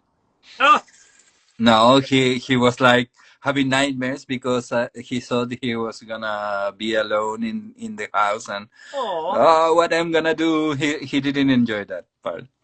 He was really afraid of that part. So yeah, that's the one where you question like, was that the right thing to do, Dad? Yeah, and he is still like because I showed him like 4 years ago. It was he was like 6, and I showed him, and he was no, Dad, no, don't go. I don't want to be alone in the house. And there he were wasn't alone in the house, but yeah. he was still like super attached to me and his mom. So Did you have older siblings at all? I have a lot of siblings, sisters, and brothers. Yeah. I have a older brother wherein he saw or I saw a lot of movies I probably shouldn't have because of not because he showed me them, but because they just, they were on in the background and whatnot. And so I got exposed to a lot of like, movies that were probably inappropriate for the age range at a relatively young age. But there's some of them where like I know they traumatized me in ways that uh, I probably can't fully understand at this point. And then there are some of them. Oh, that was such a fun movie, and I look back at it now and I go like, why did someone ever let me watch that? Holy not. Or, I remember when my father and my mother were in a dinner, like I don't know, they were in home, and we were like 15, and my sister was like 17, and my other sister was, I don't know, 13 or 14, and we are seeing The Exorcist, and we freak out. We didn't know what to do, and in the middle of the picture, we are so afraid. We're like pissing ourselves, like, no, come on, and it started. It was an earthquake, a big earthquake. So we were alone seeing this movie, and it started earthquaking, and it was like the worst nightmare of my life. It was like we were panicking, like going downstairs and going backstairs. It was like super panicking, and all the telephone lines were shut, and we couldn't like hear from our fathers, and we were so afraid. So the lights go went out. So so we were in the dark. Like, remember the kid that was like upside down, like Yeah. moving his head, and it was like, oh, this is, we are gonna die now. Wait, how old were you at that time? I was like 15 or 13, but I don't know if you have you seen The Exorcist. Yes. Yes. It's really creepy. Oh, Oh, I'm just so I don't know.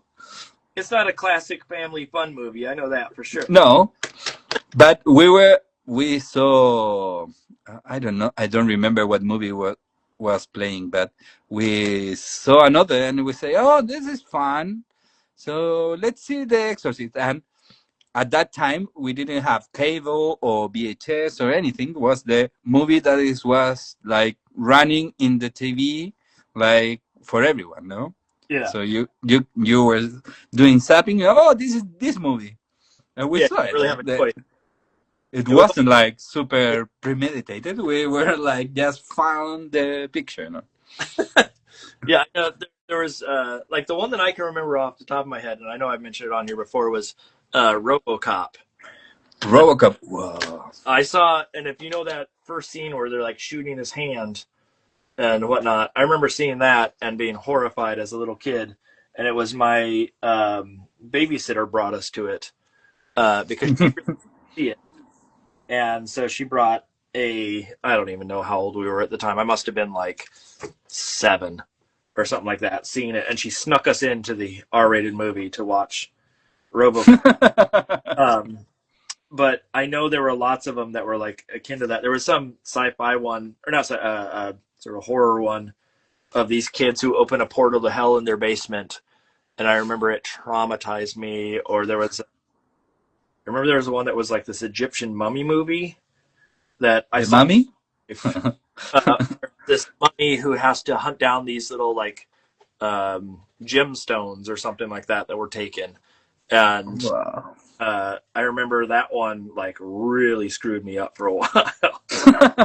I was too young to be watching it, and it just happened to be like, yeah, exactly. It was on TV, and so you just watched what was on TV. Yeah, it's like a foreign like concept now, but Yeah, you just watch things. yeah, And I discovered a lot of like amazing like movies that way. I remember seeing Terminator 2, and it was like blown away by it. Terminator 2 is pretty rad. There was, I mean, there were a lot of fun movies that were on TV that we probably had access to that we shouldn't have, but Yeah. also were super informative for our modern selves now of understanding the world and what all is there. So, um, is there thinking to sort of the movie side of things? Are there shows and stuff that you gravitate towards as well? Like, are shows that you're watching on TV at this point? Right now, I'm not seeing anything. A friend recommend me. Uh, uh, I don't remember what it's called, but it's about an island in the U.S. That is like haunted. I have seen like two. Oh, is this? We were just gonna watch this probably. Something Bay, Yeah, Widow's Bay or Widow's Peak Wid- or something. Widows Bay, I think is what it's called. So, Yeah, it's really funny, and it's kind of good, but I haven't seen like more than two two episodes. yeah, we But were starting I that one. really like the classics like Twin Peaks and like mysteries and that kind of series. I really enjoy that, like cops, like procedurals. Hmm. We the Twin Peaks. I know we watched all of that, and there was some podcast that I heard about recently where someone had seen it and other people hadn't, and go through and watch it from the beginning to the end, sort of thing. And it's one of those ones. I didn't watch it when I was younger, but it went back and watched it later, and thoroughly enjoy David Lynch now because of it. Yeah, they are great. He did like the most amazing like movies. Like Blue Velvet is like one of my favorite movies also. I've never seen Blue And Velvet. no, it's really great. That I saw Blue Velvet because we saw Jurassic Park, Okay. Well, how does and my mom really like Laura Dern. I don't know uh, if it's Laura Dern or someone who is in Blue Velvet. And he said, let's like rent this movie, and we saw it with my father and my mother. It was really freaky. I always tell do you know the movie Crying Game? No, Okay. crying game. Yeah, the story doesn't make a lot of sense. And there's it was a spy thriller from like the '90s, and it starred the guy who was the main alien pharaoh guy in Stargate. He was in it, and at a certain point, you think it's a lady, and then the the part that normally would be a lady, uh, not. And at that moment, my parents both took me and my friend to this movie, and they both stopped to look at me to see what kind of reaction I had when that like they were so like it's not something my parents would normally do, but I remember being sort of horrified by the fact that they went to the length of taking me to a movie they knew that was going to happen in, and then watch me to see if I had any sort of reaction to it. And they did it like on purpose. Yeah, I think so. I'd have to go back and ask them. They probably won't remember it to this day. But it seemed like they did it on purpose. I mean, if I asked them now, they'd probably be like, "What's that movie? I don't remember it." But I remember it. I remember it quite vividly now. I remember what order we were in. I remember how I was sitting and where my friend was sitting and whatnot, because it shocked me. And like, I have no problem with it now, but it's still like just one of those things where like my parents going to the trouble of doing that just to mess with me. Very, very funny. Yeah. Yeah, yeah, you're allowed to say yeah, but I sit at home and cry at night because No, it's kind of messed up, but it's like the funny messed up. yeah. No, as a parent, I think it's kind of funny, and I don't have that kind of movie to do that to my kid right now, but if there was at some point, hey, I might hold the same some sort. No, that's funny about being a parent, that you can like fuck up and do it bad, and if you still love your kid, it's like it's part of the fun of grown up, no? When I was a kid, I thought that my parents have everything like figured it out, and Oh, now that I am a parent, I like have this feeling that my parents didn't know anything, and they are winging it as much as I do now. I So the same thing, and I asked my parents at one point. I was like, "You guys were just winging it, right?" And they said no. no, I don't believe it. Now, partially, I was a second kid. Like, I was number two. So they probably figured out a lot of it with my brother. but But, at some time you winged it, no? yeah, at some point, they had to be winging it and trying to figure out, like, how life works. And so, You have to like uh, live to some things that you are not so proud to do. Like I remember that I scared my kid when I was like, I don't know, 3 years ago. He was like going out of the bathroom, and I like hid outside the door. And when he went out, I screamed at him, and he is still like mad at me about that. And he really like, Dad, you are the worst dad. You know that I don't like to be scared and everything, and you do it because you're a bad dad, and I'm not gonna trust in you never again. And really mess up with my head. Like, I'm really that bad, or I was just like fooling around.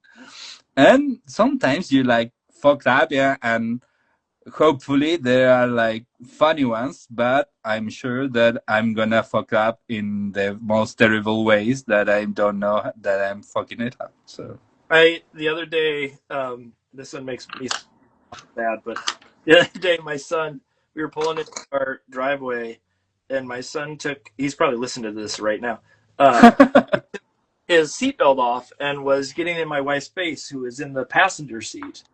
And yeah. so, as a joke, I sort of let the car roll forward a little bit, and then I slammed on the brakes, thinking just make him sort of lurch forward.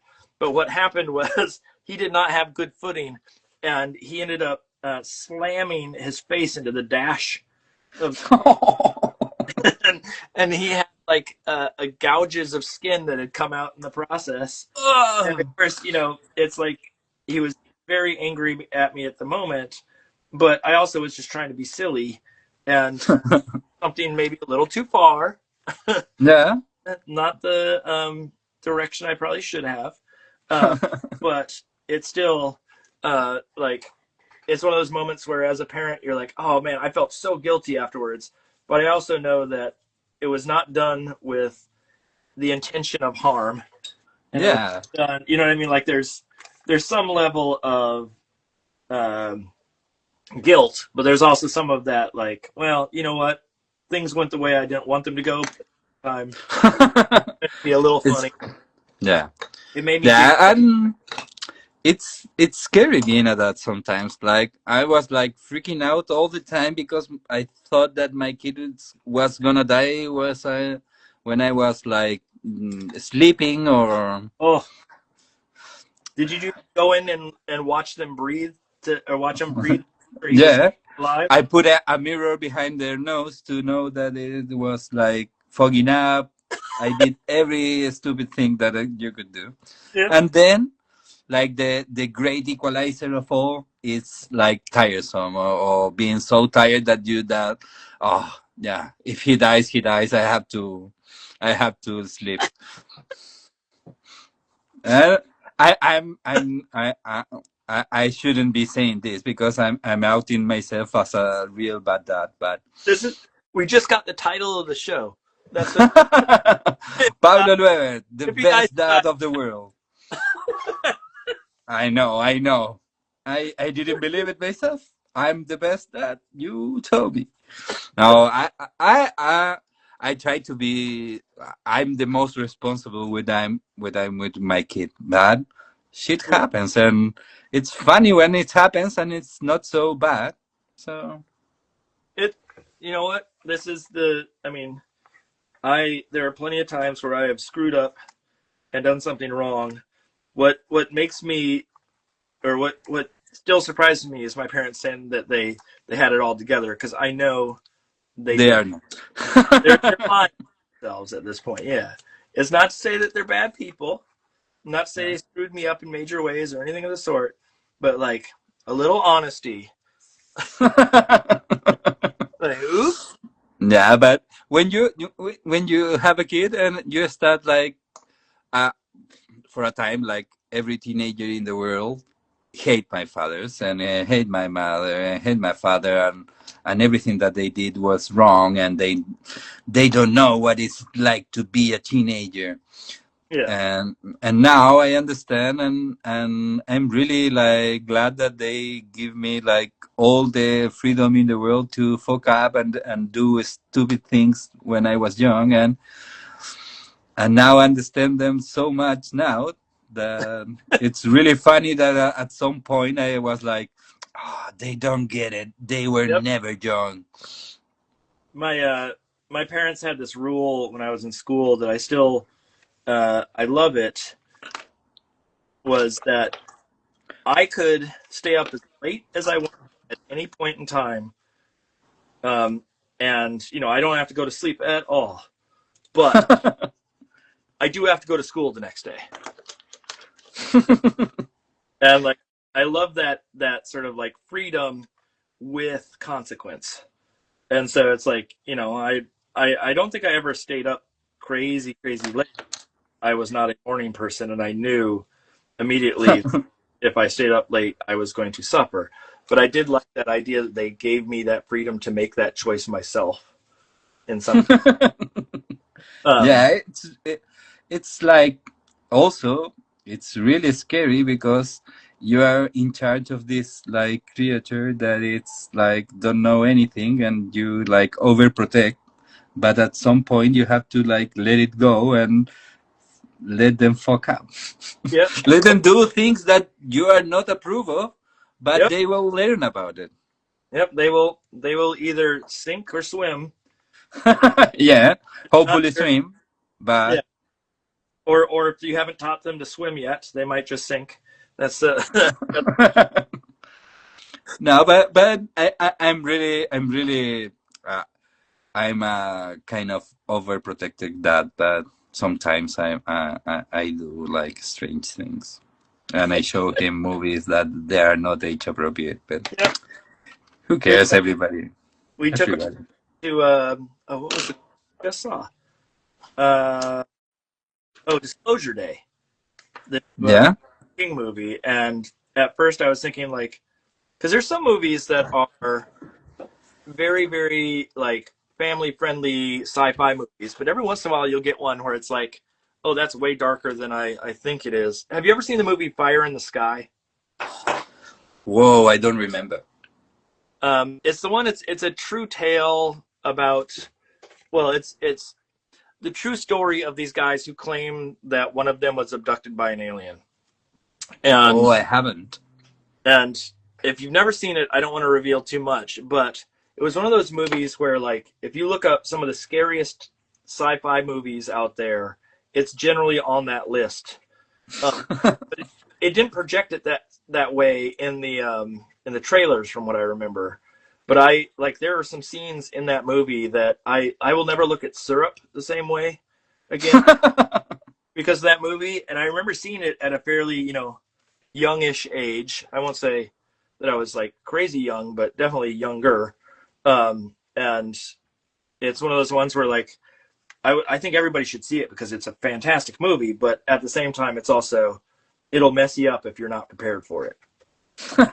So if you really want to mess your kid up and make them not like syrup, that's the way to do it. Is get that movie out. It's a very good movie. I've never seen it. It definitely is something to see, but it'll probably scare you as an adult even with some How of the is the sky? No, the fire in the sky. fire in the sky or fire sky? Fire in the Sky. No, And I want to I, say I from I'm the gonna look it up. yeah, I want to say it was from the like the 90s of some sort. But there were these guys that just claimed that someone had gotten abducted and they made a movie out of it. And boy, oh boy, that movie. Woo! I saw the Blair Witch Project in the movies in the cinema, and it Yeah, was like a frightening like this is real and these guys disappear, and it was like the most like fun that I have in a movie, and also being so scared that it was like so great. It was like hit me right in the like these guys film a movie and they found this footage and everything, and it was so great. And we have like conspiracy theories of the guys, and then people start saying like, no, this is not real. This was just a film. I know. I don't think I've ever seen the Blair Witch Project. No. No, I I, mean I, it was out when I was in college. I know that everybody was obsessed over it at that time, but I don't think I ever saw it. it was really well made. I mean, I know the basic concept of what it's about and whatnot, but I've never saw it. It started that whole like found footage. Yeah, Uh, like paranormal or something like that. yeah, I there were a couple. I'm not a big, to be honest, I'm not a big horror like scare jump scare person. Let's put it that way. That's I'm not also, so yeah. I'm I'm not neither. I'm not also. How do you say that? I'm not as well, or I'm not. Yeah, I'm neither that. Um, Yeah. but it's one of those ones where I always think of the Blair Witch as being a little bit of a scared one because found footage, so it's sort of all of a sudden something pops up on screen and you have to react real quick of some sort. Um, with I want to keep an eye on time here too. We approximately 26 minutes left if we're gonna go to the end. Um, Yeah. I'm gonna go to the end because I'm close enough on this. I think I can finish it. We're getting there. I haven't finished anything. I have been drawing like whatever. That's okay. You're allowed to do you do you. Let's put it that way. This is I know also I have been chatting and not drawing a lot, but that's okay. You do you. That's the yeah. that's the name of the game here. Um, with uh with movies, out of curiosity, because you're down there, do they come out at a like within a reasonable time from when they first premiere in the U.S. or is there a delay? When I was young, it was like a little delay, but it was like 1 week, 2 weeks, Yeah, maybe a month.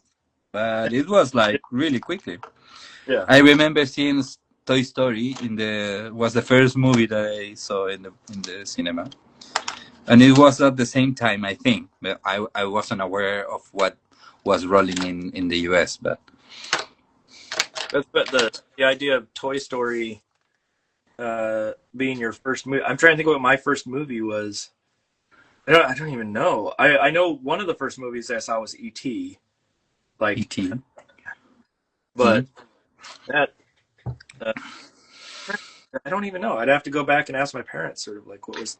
I remember because it was my birthday because I have my sister is like 4 days this 4 days like earlier than me, Okay. and they took us like both of us to the movies, and we saw Toy Story with an aunt. Okay. I have to tell you how dumb I am for 1 second. You just said your sister is 4 days earlier than you. I did not No. connect with separate years. My first reaction was like, "Your poor mother in labor." Yeah. My sister was only in the belly of my mom for 4 days. Just that idea of you were born one day and then she had to wait 4 more days before you're. I don't know why. Like my brain did not compute that until the last day. Um, Yeah. with yeah, you tell your mother at some point that we're glad that it was not a 4 day venture. Yeah. For, It for um, that with was eh, what super crazy to have like pregnancy of 4 days. Do you imagine? Like it's like some sort of insect. That's how fast. yeah. Um, your mom's not an insect, right?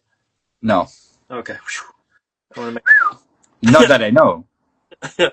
You should double check. Double check. No, I'm not. She might be lying to you.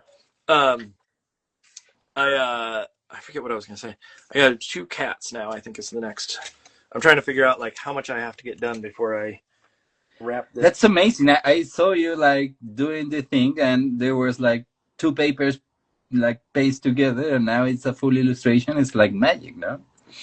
I try to work fast, and it's not perfect. Like most of the time when I do these, they're not big illustrations. It's sort of like a couple characters and done.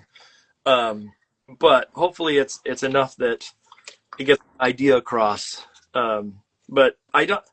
This is my sketching. I do not sketch really all that much. I like to sketch with material. Like I'm even working on an idea for a picture book, and the first thing I got to do is sort of make a finished piece Yeah. because just it helps me understand sort of what I got to do for the rest of the the illustration, or it even helps me understand like because I'm doing collage. Sometimes the lines that I choose, or sometimes the structure that I choose for a character for a book could be defined by my actual skill level, and I don't know it until I get to actually make the piece. If that makes any sense, like in other words, like I don't know what shape is going to work best for a character until I actually just get out the paint and make it, and then go, oh yeah, that's the shape that it should be. I understand that. And so I'm very much a sketch by paint or sketch by collage instead of the other way around. I just got to put in a couple of cats, and then I think I'm basically wrapping up. I got to do minor tweaks here and there, but for the most And then you scan it and do some touch ups in the computer, or yeah, like in case I will have to do some little touch ups because I want to boost the lighting a little bit more if I can. Mm-hmm. Like the sketch I put in like a pretty harsh lighting on it, and so I want to see if I can get a little bit more towards that kind of like how dark can I go or how much can I make it look lit via some of the detail work and whatnot. But for the most part, it's what I do the digital work for is primarily to get rid of little cat hairs or things that just end up in the piece that are not supposed to be there. Yeah, It, you don't edit much of your work.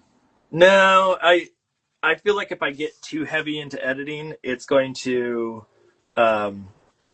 change the piece too dramatically.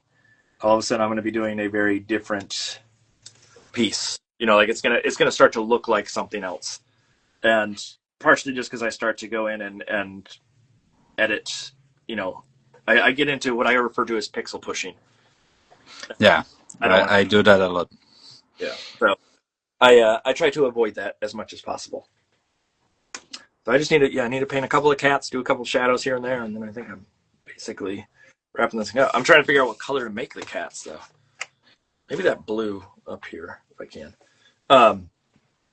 When I meant to ask you because this is actually one of the questions I had like right from the beginning was I wanted to find out a little bit about sort of your design and color choice elements because I think of you as like and forgive me if this is like sort of lumping you into a little basket too easily, but when I think of your work, I think of you as a sort of a designer on the designer end of the illustration spectrum.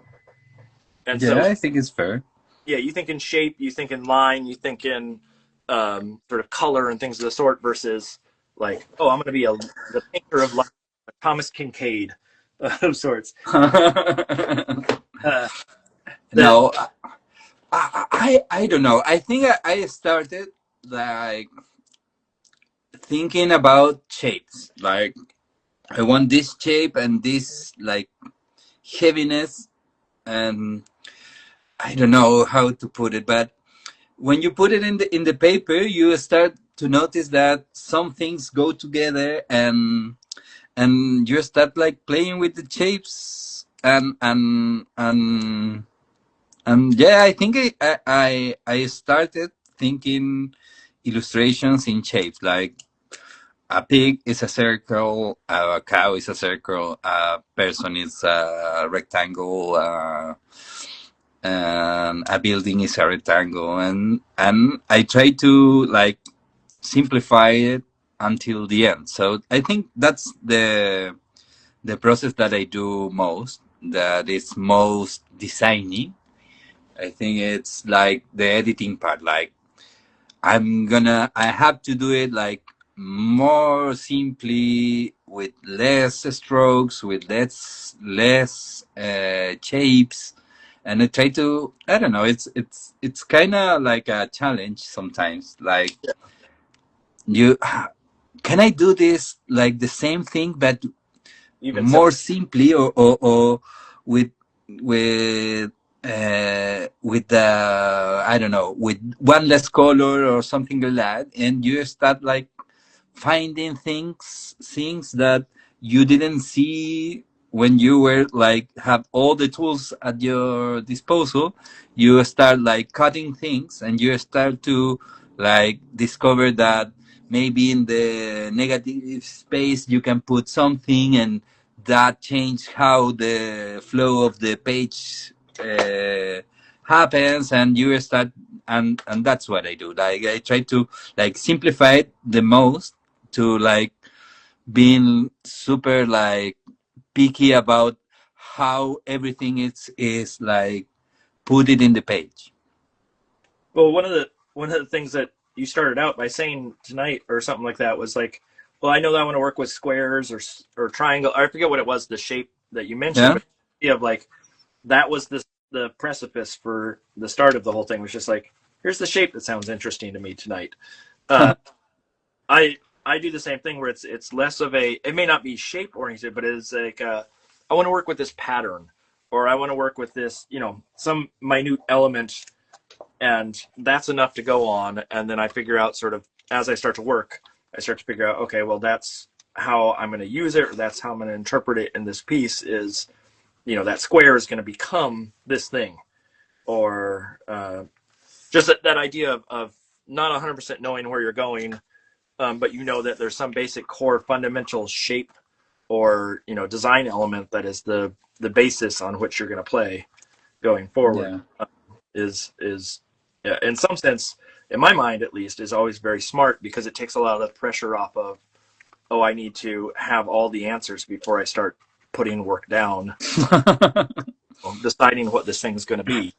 But there are folks I know who are like I imagine you're not in the boat where you're doing color studies and that kind of thing for every piece that you do because it's maybe a bit too restrictive or I when I'm doing like a new picture book, I'm the guy who does like a lot of research. At first, I wasn't like I just winging it. Like I'm gonna do this, yeah. whatever it's going.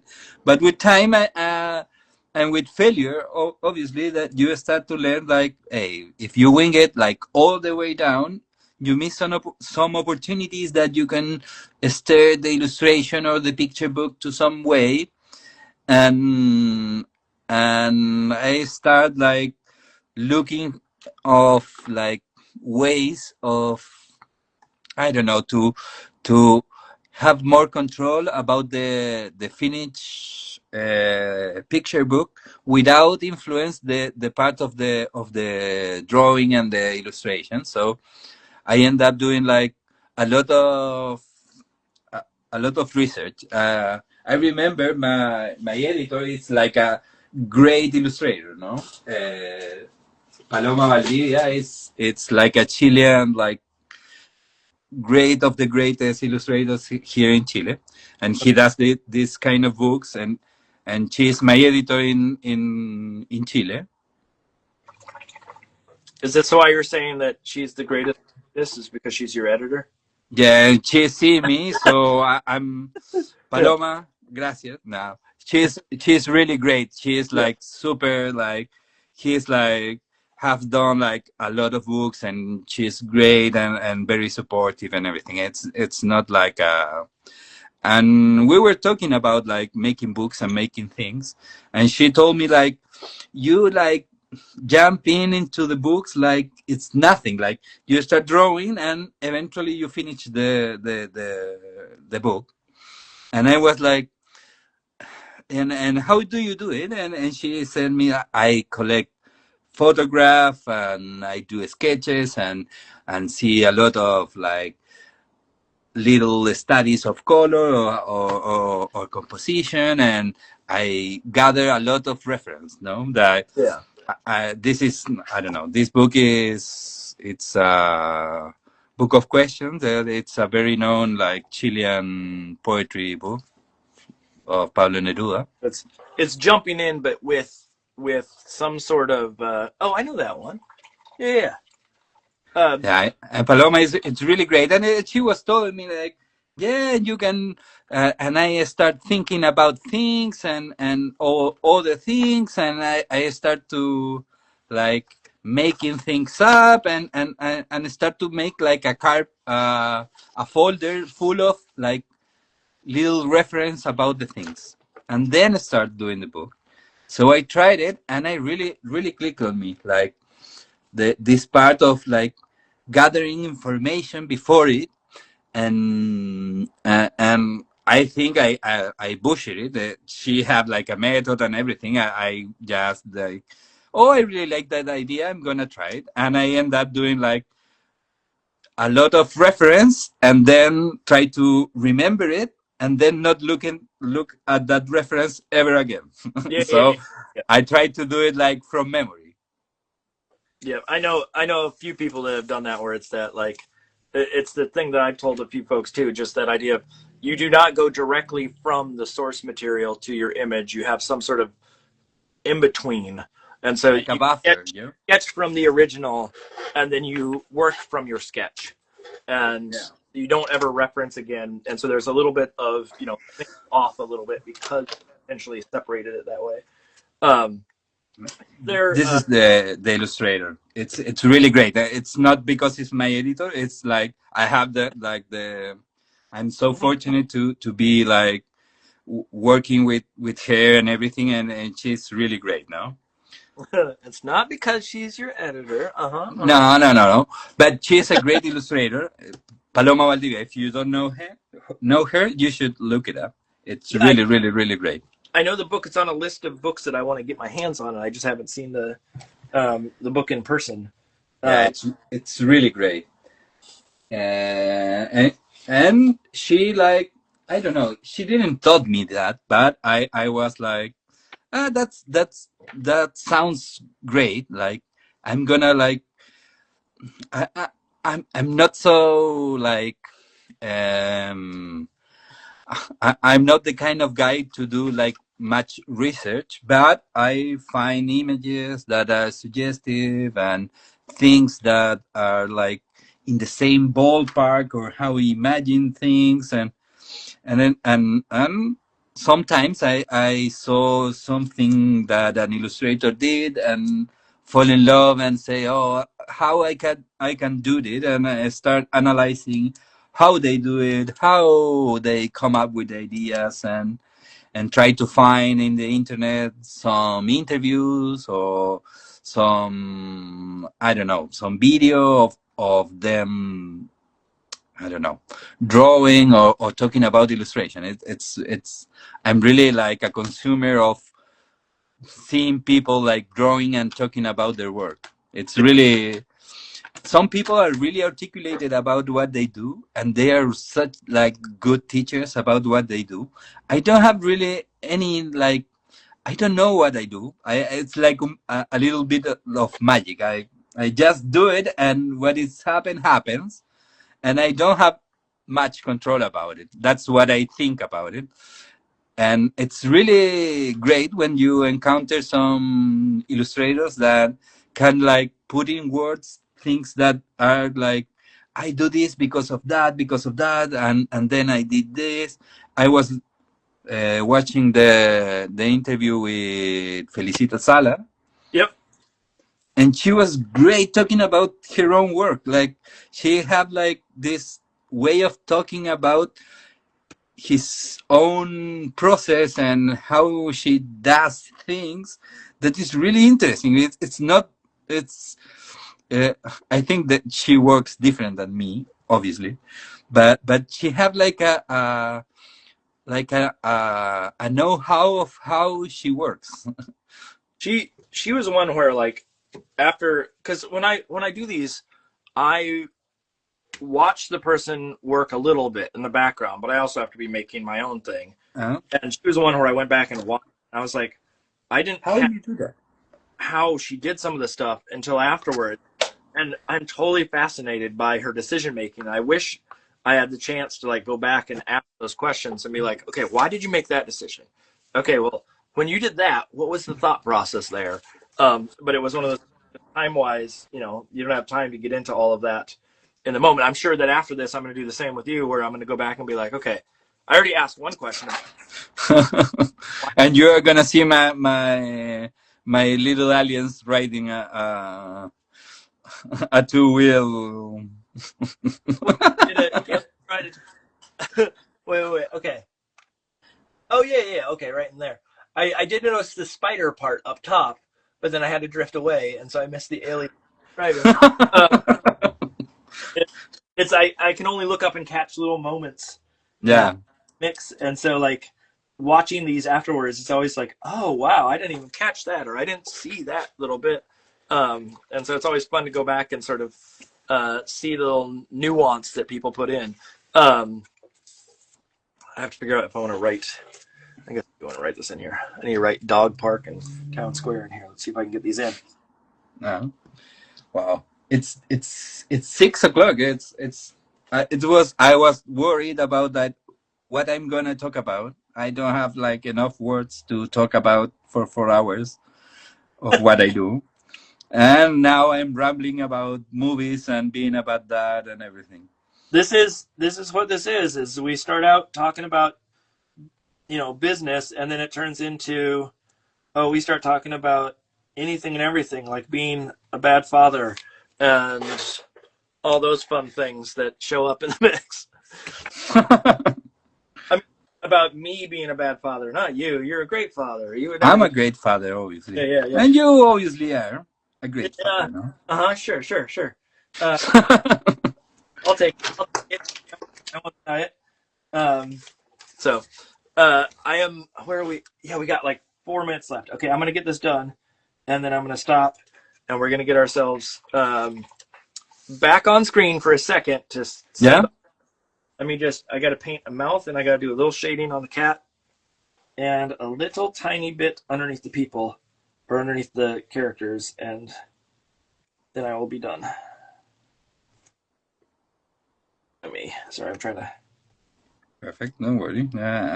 Great. I'm just sketching my best that mug in my. I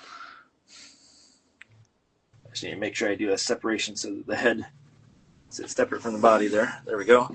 Okay, and then I need to do shadows underneath the.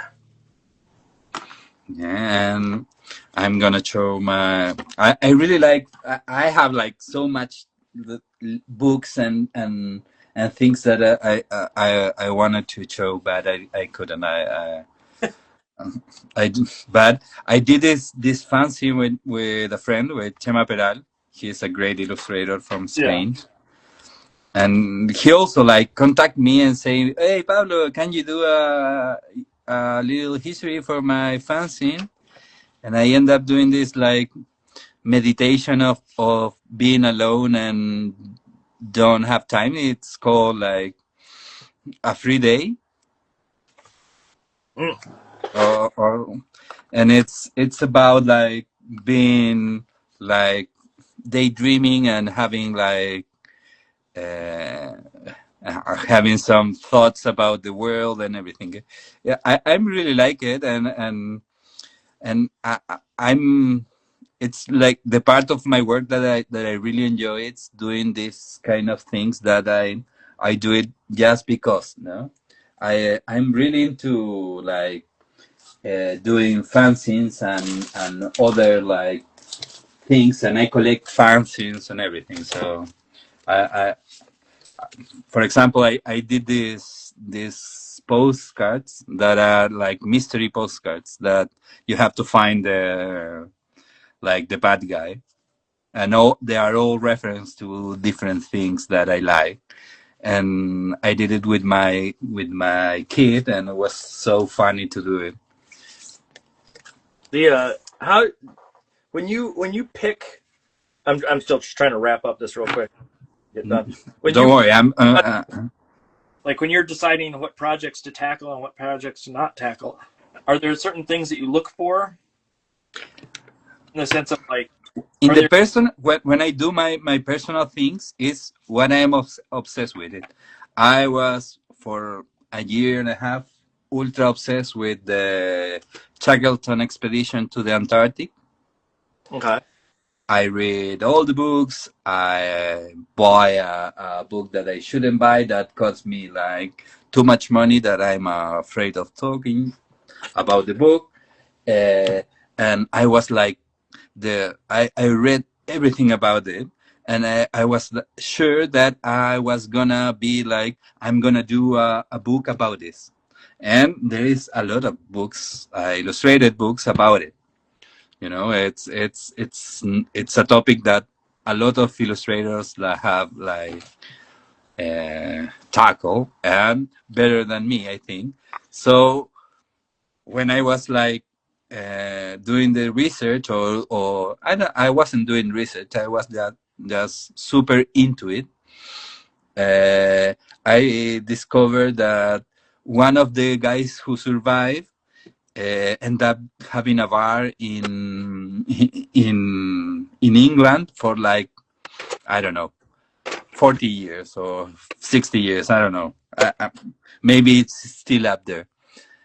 And I was like thinking, oh, that's a good idea for a history, Yeah. the guy who have like the amazing life, that have like all the adventures, but all it's about the book is about the little things that you do when you have a bar, and there is a guy who goes and asks for a beer, and a kid who want a glass of water, and all the interactions that you do that doesn't happen when you are having these amazing adventures, no?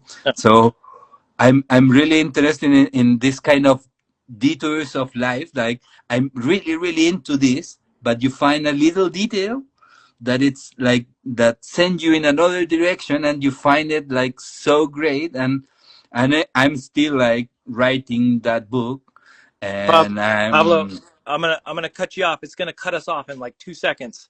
And okay. before that happens, I just want to say thank you for joining us tonight. This has been No, lovely. I had a lovely time chatting with you. thank, And thank you so much. we need to do this again at some point. This has been so much Whenever fun. you want. So if I don't, if I'll chat with you afterwards, or I'll DM you afterwards. But this has been so much fun chatting with you. I seriously have had a great time. Thank you, thank you. I have a great time. Thank you for inviting me. Yeah. All right. And if you post it, just tag me, and I'll do the same for you. Perfect. All right. I will talk to you later. Later. Okay. Bye. Bye.